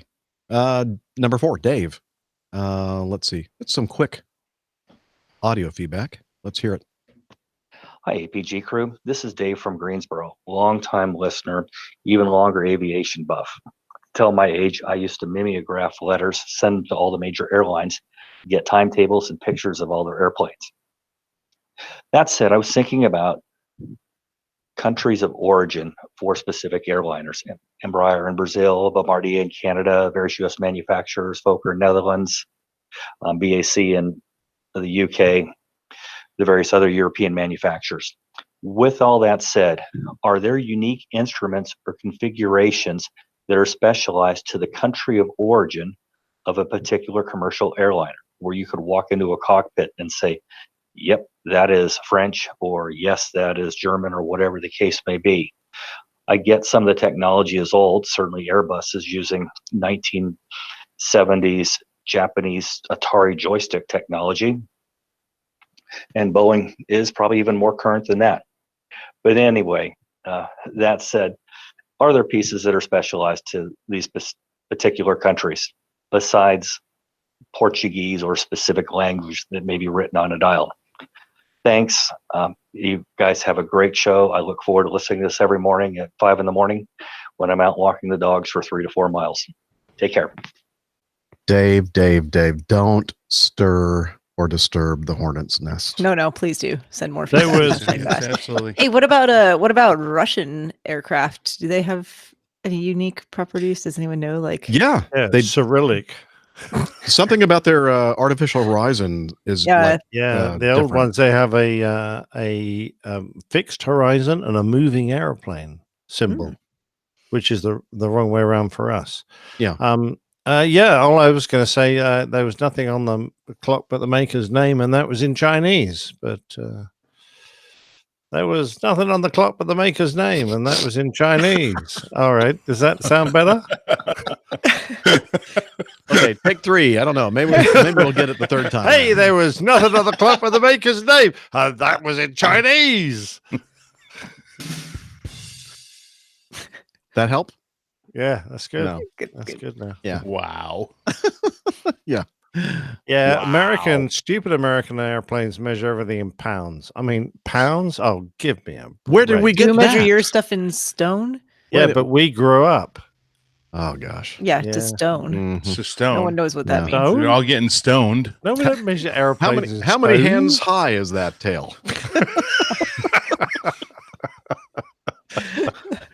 How many cocktails? You can't is that? pass along your bad How habits is to us and then not take responsibility for it. Exactly. Although, to be fair, the first airplane I had that measured its hydraulic pressure in bars had me very confused.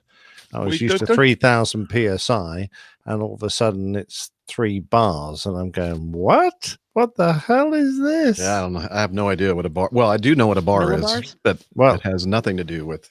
Yeah, that's very Pressure. true. Now, Dana will know what a bar is because he might dive and use bars for pressure. Do you, Dave? I do not actually. I use Oh, yeah. pounds. Yeah, well, that's because PSI. you're a silly American. No, Americans. because it's so much easier to American. use a yoke mount. A yoke. Oh, you got to be yoking. Well, Yeah, let's not go there. We've only got 25 minutes left. I know. No kidding. So in answer to Dave's question, Hey, Nick. Oh, did he have a I just have one question? Don't you guys driving around in miles per hour over in England? Yeah, we do. Okay, so where's the metric system again? Over. It's Done. in See Europe. it. Done. It's in Europe. We're not in Yeah, Europe. okay, yeah. Although we're All right, trying to get all out. done. So, what's the It's answer known. to the question there, Steph? Russians. Okay, there you go. That's our answer. Dave, thanks for the question. I don't think that there's anything particularly, with the exception of the modern Airbus cockpit, obviously, because of the side stick controllers and it has a distinctive looking instrument panel that you can pick up on pretty quickly. And I will say this: when I went over to John's house and looked at his DC-7 flight deck that he has in the basement, it was pretty apparent that it came out of a DC product. So there's certainly through the DC product, the DC-9, the DC, I don't know about DC-4, but DC-7 for sure, DC-8, DC-9, MD-88, MD-90, MD-82, MD-80, and even the 717, which is now by the way, it was an MD-95. You can still tell that it is a McDonnell Douglas product. another way you can tell it was either a Douglas or a McDonnell Douglas product. Those little black balls, like on the end of our. Excuse me. This is a family. Well, yes, plastic or whatever they're made from on the window handle. Bakelite. Yes, thank you.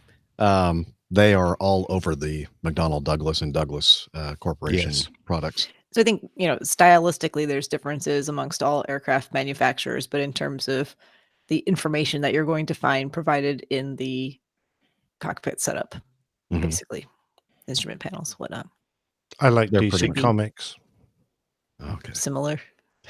All right. Thanks, Dave. Sorry, Dave. I Yeah, tried. sorry. Brett Fry, he says Delta apologizes for creepy Diet Coke napkins and is removing them all from the.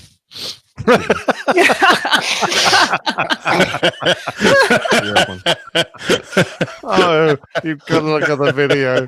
Please go watch the video if you're just That's listening to the awesome. audio. That's Fast forward to whatever fantastic. moment this is. And as I said, I don't. Maybe it's because I'm a creeper, but I don't think I'm You're that all creepy fat. myself. Yeah. He's got hundreds of them. I happen to look down, and Dana knows this. Like on our airplane, just forward of the steering tiller is usually the place that they put a pack of cocktail napkins. As an emergency source of whatever. you What, need just for. to For when you Acme, spill? Acme. Only for Whatever. Acme, though. No, they don't steal them. We use them because they're For- provisioned on our airplane. We don't take them. What are you? I want to know what you're doing with cocktail napkins on the flight deck. Because we have cocktails, of course. But no, we have to blow our nose from all the crap in the air. Actually, apparently Acme got some of these too, and we and apparently got rid of them because they thought they were creepy. And I just so happened to be looking down on my last trip, and I went, "Oh, Well, they gave are them these to the, gave them to the creepy pilot. Save one or two for me. okay." Interested. I got a whole pack.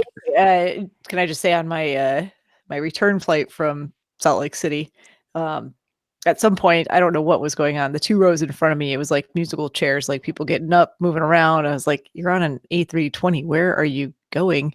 Like, even the lab's not that far away, but it was like people moving around, changing seats. And it was suggested that perhaps it was because of those napkins. They were all exchanging information and getting to know one another, a little speed dating. I'm just not really sure exactly what it says, name and then number. And I'm not sure if you're supposed to put your seat number or you're supposed to put your telephone. That's a hashtag. Yeah. Oh, okay. You're supposed to make a witty, social media comment. Oh, really? No. No. Okay. Of course not. I think it was a pretty poor attempt at everybody's so busy with social media and on their phones. It was a pretty poor attempt at trying to get people to interact with each other because people don't do that. I like people interacting with each other. I do too. I think it was a good try.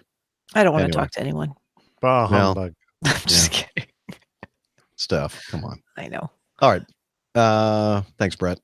Again, maybe Brett feels like they're creepy, but I just really don't think they are. But anyway, depends where you stick. I'm just a creepy guy. Yeah. It depends on if you're male or female. Yeah, I guess. I don't know. Anyway, item number 6. Robert from Marietta. He says, if you can deal with the ads, here are some nice photos of the new A220. And then he sends us a link, a very long link that we'll include in the show notes. But anyway, he says, what are you all hearing? I sat next to a very nice enlisted gentleman stationed at a North Dakota Air Force base who was excited to talk shop the other evening. We hit some turbulence flying over some weather around Kentucky, as expected, and I pulled up the weather map, which prompted our chat. Seemed he does dispatch for the Air Force and at times gets some unreasonable flight plan requests from some pilots. Even though he was on leave, he was getting texts from someone I assume less experienced, dispatchers trying to figure out how to get a flight plan to go into the FAA computer. Well, that's kind of basic, isn't it? Huh. Anyway, basic. Back to the 8. Well, I don't know how to do it, but I would assume that even a basic dispatcher should know how to do that. This is the United States Air Force. Give them a break. Well, there you go. You can do it on ForeFlight. Anyway, back to the A220. He was happy to know that the lavatory on the plane has a window, which just made me wonder, how is this going to work during taxi and ground operations? Catch up with you all soon, Robert. So even nobody should be in the well, you close the window. Yeah, I'm looking at the window like you would in your house. Look or at the any picture. Other the picture bathroom has that might have a window. The picture has a picture of the bathroom, the lavatory with the window, and it has one of those shades. You can just pull down the shade. Mm-hmm. Actually, I want to say you were talking about the A380 earlier. I flew on an Emirates A380 that I believe had a window in the lab as well, which was a great feature in flight. Well, it turns out that a lot of people are natural sunlight's the way to go for amazed about this. But so when they make these fuselages and they design these airplanes, the window's there, whether your lavatory has a window or not, and the airline can decide whether or not to have that thing plugged or to have it open because it's part of the design of the airplane, the structural aspect of the airplane. Look how much cheerier it is. No pun intended. With some natural the lavatory light. Plugged. Just no pun intended. Anyway. Big silence. Okay. You didn't like that? Okay, I'll shut up. He's here all week, folks. All right. Yeah. Anything else to add on this one? It's a great airplane. I actually got to walk through it. Pretty easy answer. Just lower the shade. Pull up your pants or lower the shade, or both. Don't use the toilet if you're taxiing. Yeah. Probably not a good idea. A might not be so good. Let's see. This is going to be kind of a long. How much time do we have now? About 20? No, 15? like 15, maybe. I'm going to have to start picking through here. Oh, Deanna. Yes. The vet from North Carolina writes, hello, everyone. I submitted some feedback last summer about taking a discovery flight, and since then, I've been mulling over starting PPL training. Yesterday, I took my first official lesson in a Cessna 172, and I plan to keep going to see if it's really for me. I had a lot of fun and learned a lot, but I found flying definitely was not intuitive to me. I don't know if some people are natural pilots or not, but I guess I'm not. The instructor didn't run screaming from the plane at the end of the session, so I guess I wasn't the worst student in the world either. What were APG crew's first flights like? Did any of you take to it like a bird, or was there a huge learning curve? Thank you for reading my feedback, and thank you for the show, Deanna. Well, thank you, Deanna. It's our pleasure, actually. And I can tell you that the first time that I was in an airplane where I was at the controls and expected to be controlling the airplane, not just one of those flights where you go, oh, okay, you have the airplane, and bank it and turn it and do all that kind of stuff. But the first one where you were kind of expected to, improve and know what you're doing. And I think the hardest, I do remember holding on to that yoke and the instructor saying something like, look at your fingers, Jeff. Like white knuckle on white. Yeah, because I was gripping that thing as hard as I could. And he goes, relax. You don't need to grip that thing so tightly. So, I think all of us, there's a curve, I think, for all of us. Some of us maybe. My first flight wasn't too terribly long ago. Well, tell us about it, young lady. I take it back. Maybe 11 years ago, because it was quite a while. Well, it was about a year before I actually started doing flight training, because I had an intro flight and then kind of another pseudo intro flight, and then really started. I remember my flight instructor, who happened to be a good personal friend of mine as well, was happy to just let me to try to do as much as I possibly could, knowing full well that I had no idea what I was doing. But he was a very good instructor. Turns out I was not very coordinated with my feet at the beginning, and I had a very hard time taxiing in any sort of a straight line, or even keeping the airplane going in a straight line down the runway, which I don't know how he wasn't terrified at my attempts to do that. In the air, didn't seem to be as much of a problem, but looking back now, I'm certain I had no idea what I was actually doing. It was like basically, I don't know if I was holding any sort of heading or altitude. Where we were flying, it didn't really matter too much because there wasn't a lot going on. It felt like you were doing the right thing. Yeah, it seemed like I was doing the right thing. I have no idea. And then he goes, do you want to land the plane? I'm like, no. Are you out of your mind? Do you want to live? Yeah, basically.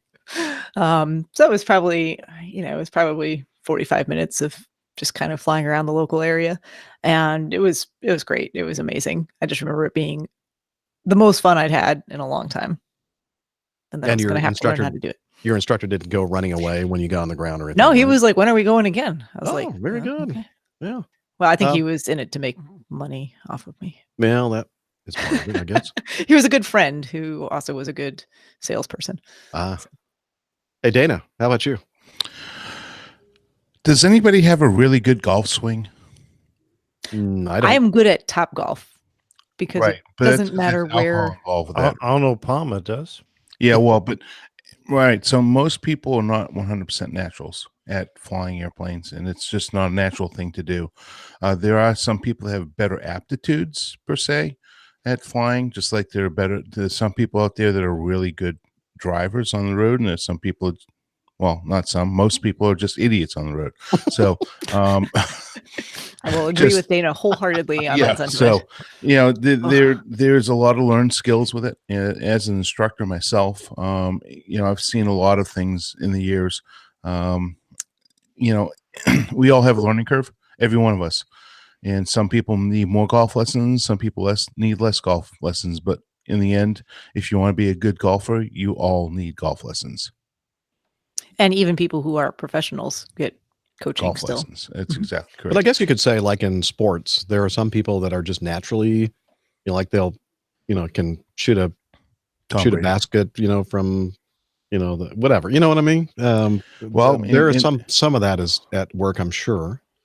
And there is a lot of there are a lot of natural people, naturally talented people, but even in sports, and you take, now we can probably argue that and I'm not going to go turn into a sports show, but of course I'm a fan of Tom Brady, who is now undoubtedly probably the best quarterback that's ever lived. But even being that, he's got proper nutrition, he's got proper training, proper instructing, proper practicing. Even the best of the best always has to practice and always has to improve upon the skills that they have. So, maybe the base skill is really good, but when you go in the 6th to 7th round in the draft pick, you don't have the best skill, and then you become the best. So it's a lot of practice, and a lot of coaching.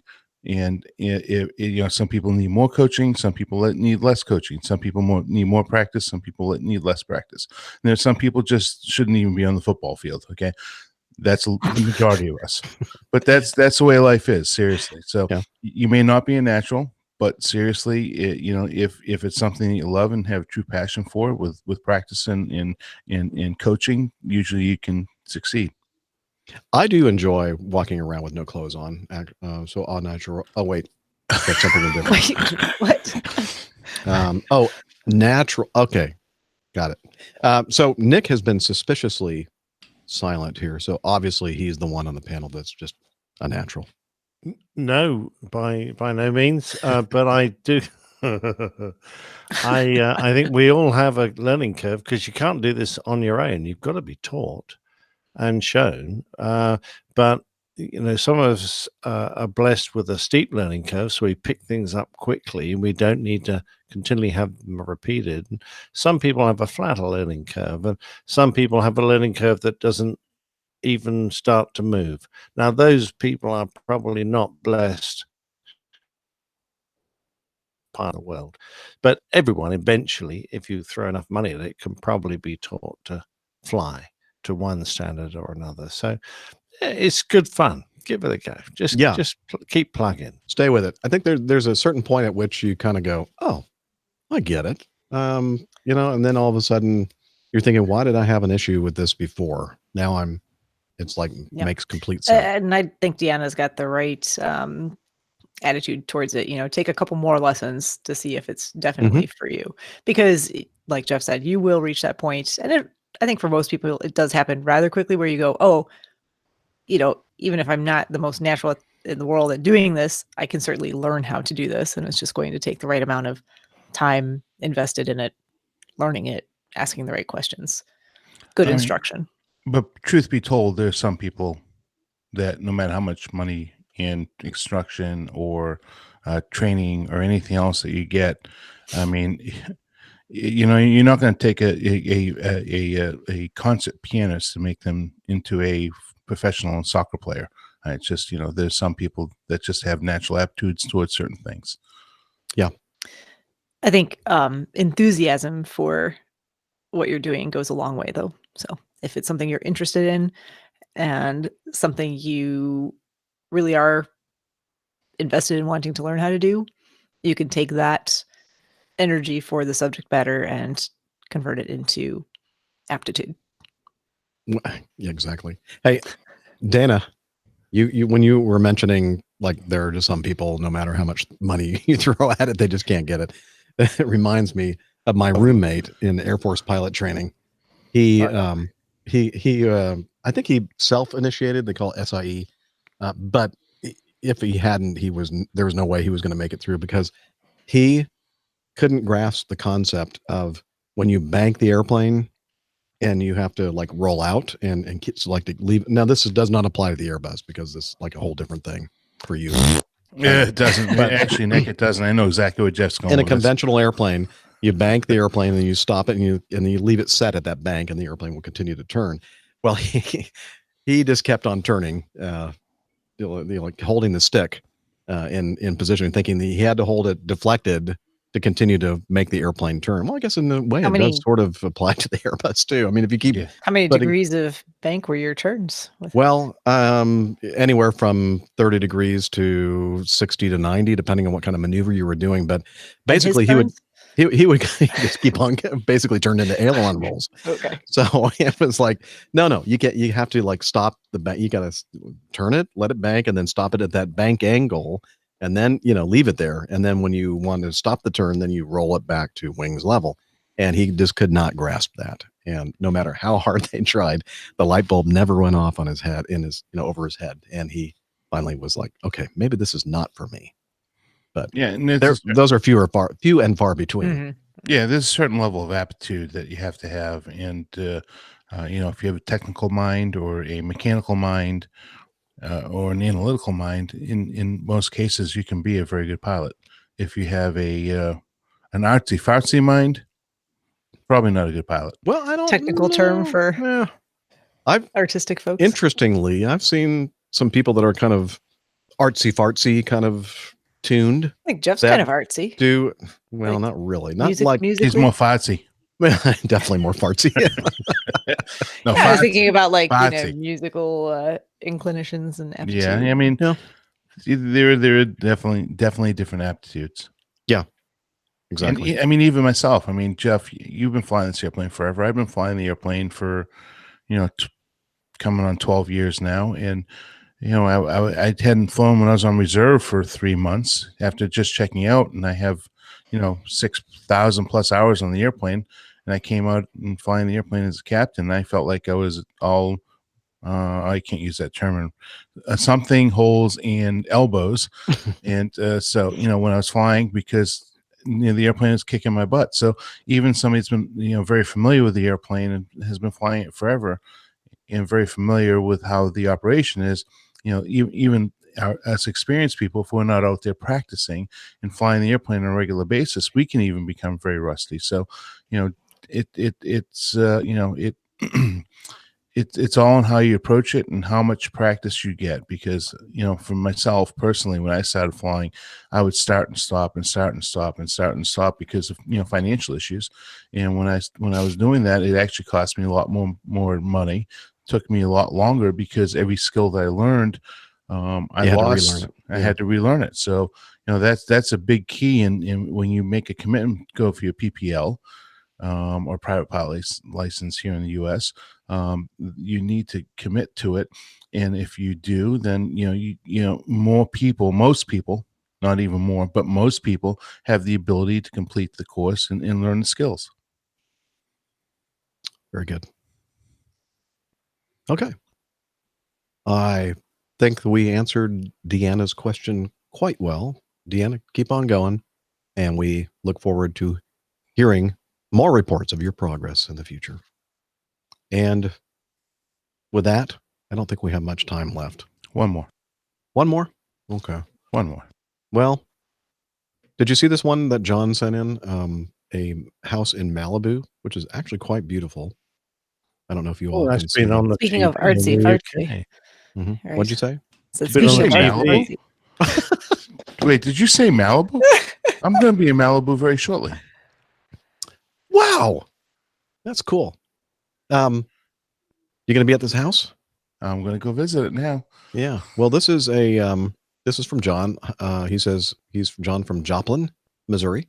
So I guess I could be called Joplin John. Been listening to your show since the Catholic Pilot Days, episode 30-ish. I've yet to make it to a meetup, but I'm still hopeful that will happen one day. Currently scheduled to take my single engine commercial exam on February 26th. Ooh, next week from today. Yeah. Wow. The only thing that concerns me is the oral exam part. Any advice in advance of that would be greatly appreciated. Hopefully, by the time you read this on the show, I will have that completed. Nope. We got to it before you took your check ride. We don't have any advice, though. No, I'm just kidding. So what would you say, Steph? What's your advice? I mean, it's no different than any check ride. Just I'm trying to think what my commercial oral exam I thought was actually one of the best ones that I did. It was done almost in the style of how we did our oral board examinations for medicine, where everything was kind of presented as one big case scenario. So we just kind of logically went through a whole bunch of stuff related to a hypothetical flight, and it somehow went through all of the different concepts for the commercial exam, which I thought was a really neat way to put together an oral exam. It wasn't just like disconnected questions here and there. So I don't know if that constitutes advice of any sort, but that's Carl. That's It's not an oral exam like you get at the dentist. It's something completely different. So we shouldn't tell them to brush and floss. Well, that might still be helpful. I think it would. Yes. Yeah. Don't neglect that. The best advice that was ever given to me was buy an FAA examiner. Okay. Lou Owen is Buy his name. here's the advice from Dana. Buy Bribe. an FAA examiner. Bribe one. That'll Buy. Well, same difference. Yeah, it's my accent. Sorry. B-U-Y. B-Y. Oh, Buy B-Y. my Okay. I Lou gotcha. Owen, Okay, which I is took his that the name, wrong way. I'm sorry. which super nice, methodical examiner, told me the best thing you can do the night before an exam is sit down, have a nice dinner, have a nice couple of drinks, and relax. Because if you don't know it by now, you don't know it. And one other piece of advice I can give you, John, is don't try to show the examiner everything you know. Only answer the questions that are asked of you. And if you go ahead and approach it that way and answer it in a competent manner, you're not going to have any problem whatsoever on your exam. Just yes and no. That's it. Yes and no, or if don't try to prove how much. Try to prove how much you do know. Yeah. Don't do that. Oh yeah, I you can agree always with get that yourself in trouble wholeheartedly. for that. Yeah. Because as soon Answer as the they question, let them move on. Yeah. As soon as they kind of see a little crack in the armor, they go, "Oh, okay, let's go into a little bit more detail there." Yeah, don't volunteer more information than you need to. Yeah, that's good advice, I think, for any kind of an oral exam. Anyway, he continues. We're over the 3-hour mark now. I just got a text from Liz that says, "Ding, ding, ding." Anyway, I was wasting time on the internet and came to this link for an extreme home design. I believe for one time in the history of APG, we can have the Boeing and the Airbus lovers agree on the same concept. The Boeing guys would say, "What an incredible way to make a house." And the Airbus guys would be glad that another Boeing is out of production. So both Captain Rick, Captain Nick can agree for once. John hasn't been listening to the show for a while. Captain Rick's not here anymore.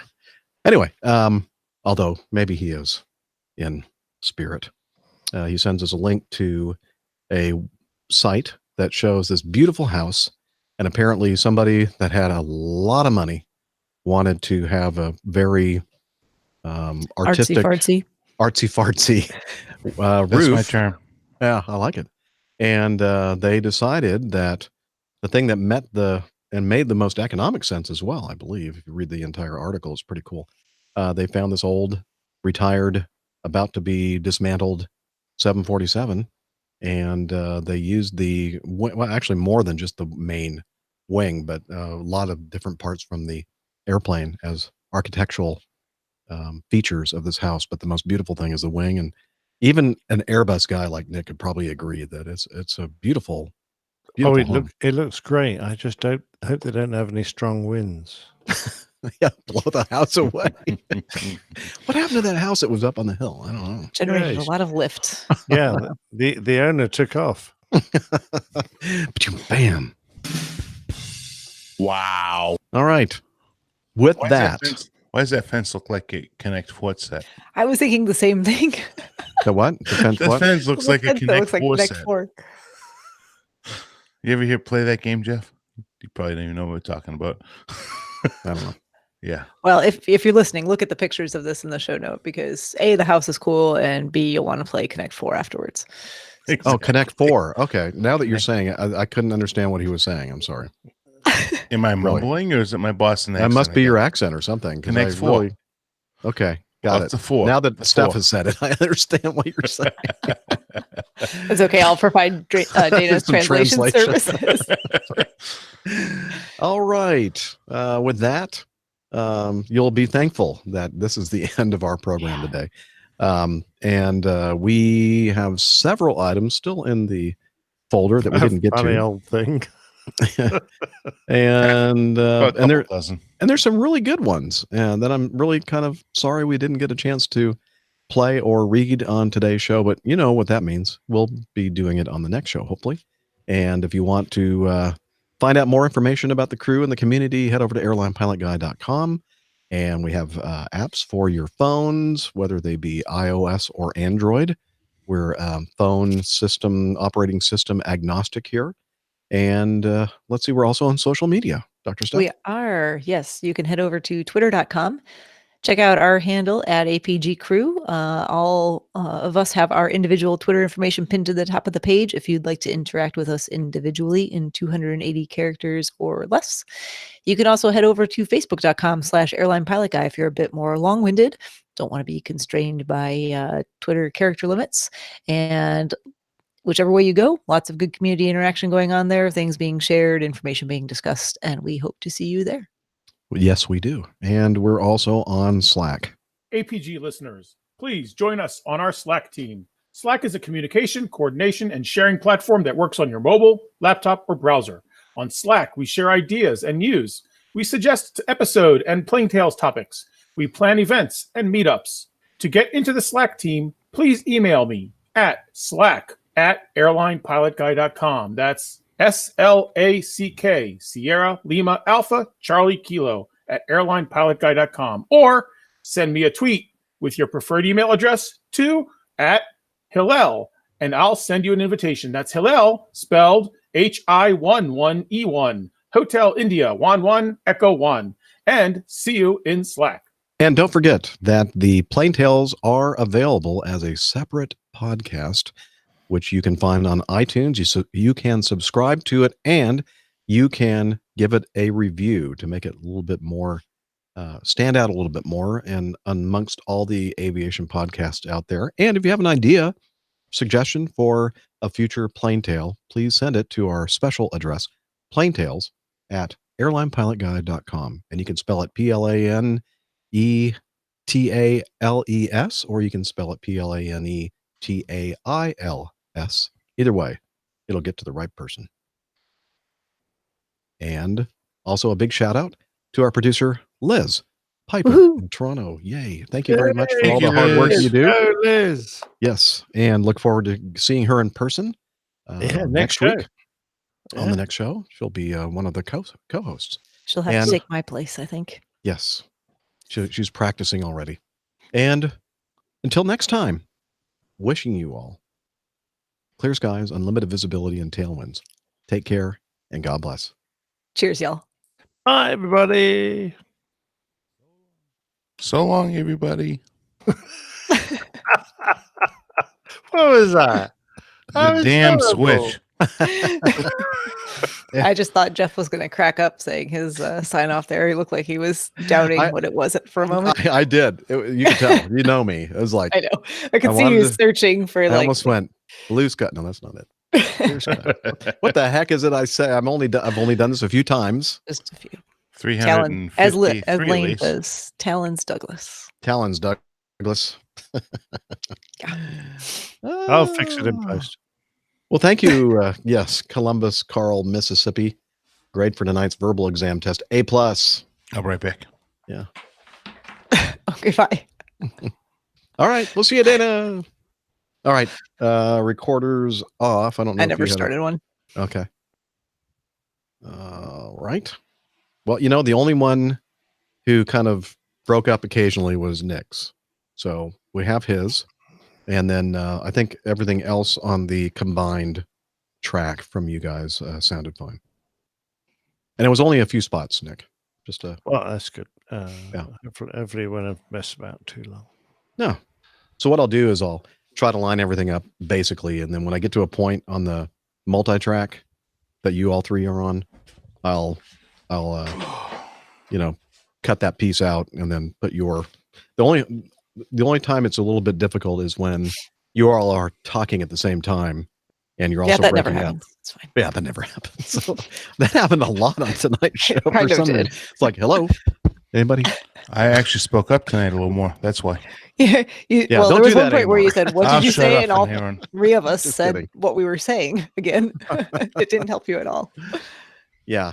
You were not specific enough. But, we were all excited about saying something. So, sometimes it all happens together, but whatever. It works. I usually just take mine out. That helps. Okay, I'll eliminate anything that I'm saying here because it really doesn't make any difference. Okay, so I've stopped my recording. Stop yours, Dana. You probably already have. I have. Not. And I don't think I'll need yours, Dana, but I will need Nick's. Mine's already downloading, sir. Whee! Nice. You Oh, by the way, send it folks, just in case. No. All right, You don't hold do- on to it just in case you. Yeah, just hold on to it. Don't delete it. Yeah, in the show notes we were talking about that wing house. It's really beautiful photography too. I mean, the photographer did an amazing job of making this thing look spectacular too, I think. See, I thought you said Maui, not Malibu. No, I said Malibu. I think you actually repeated Malibu, Dana. And I did say Malibu. Yeah, you even said Malibu. I have Maui. You said I'm going to be in Malibu. Oh, okay. I was like, I don't know when you're going. I figured it was like a layover on the way to. That's what I Maui. was assuming, that you were going to stop in LA or something on the way out. That was just me being stupid. I'll be in LA next week, but I'm not going to go to Malibu. Okay. Just saying. All right. I'm Just on the way out to Tokyo. Yep. Tokyo. Is that how you pronounce it? That's how the kids pronounce it. Okay. Hey, Tokyo. Tokyo. Wow. How many beers tonight, Jeff? Not enough, actually. Here's an interesting fact. Last week, 362, 3 hours, 19 minutes, and 45 seconds. Yeah. Today, 363, 3 hours, 19 minutes, and 44 seconds. Wow. We're consistent. Consistently. If not anything else. Not accurate, rubbish. but consistent. Interesting enough, 350 now is 3 hours, 19 minutes, and 39 seconds. Wow, we're getting pretty good at this. Wow, that is amazing. Yeah. Okay. Well, thank you everybody for joining us this evening. I'm going to have to cut it a little bit short here because I still haven't packed my suitcase and I got to get up in the morning for my trip. But luckily, it's only one leg to Indianapolis, so I don't need a lot of sleep. One-legged pilot. Yeah. Yeah. By the way, did I ever mention that? No, you didn't. No, probably didn't. Probably not worth mentioning, really. One of the first days after the government was refunded and back in business, guess who I had on an airplane? An FAA. RH. Yay, FAA examiner. Really? Yeah. They're right back to work, huh? Yeah. Don't you like them?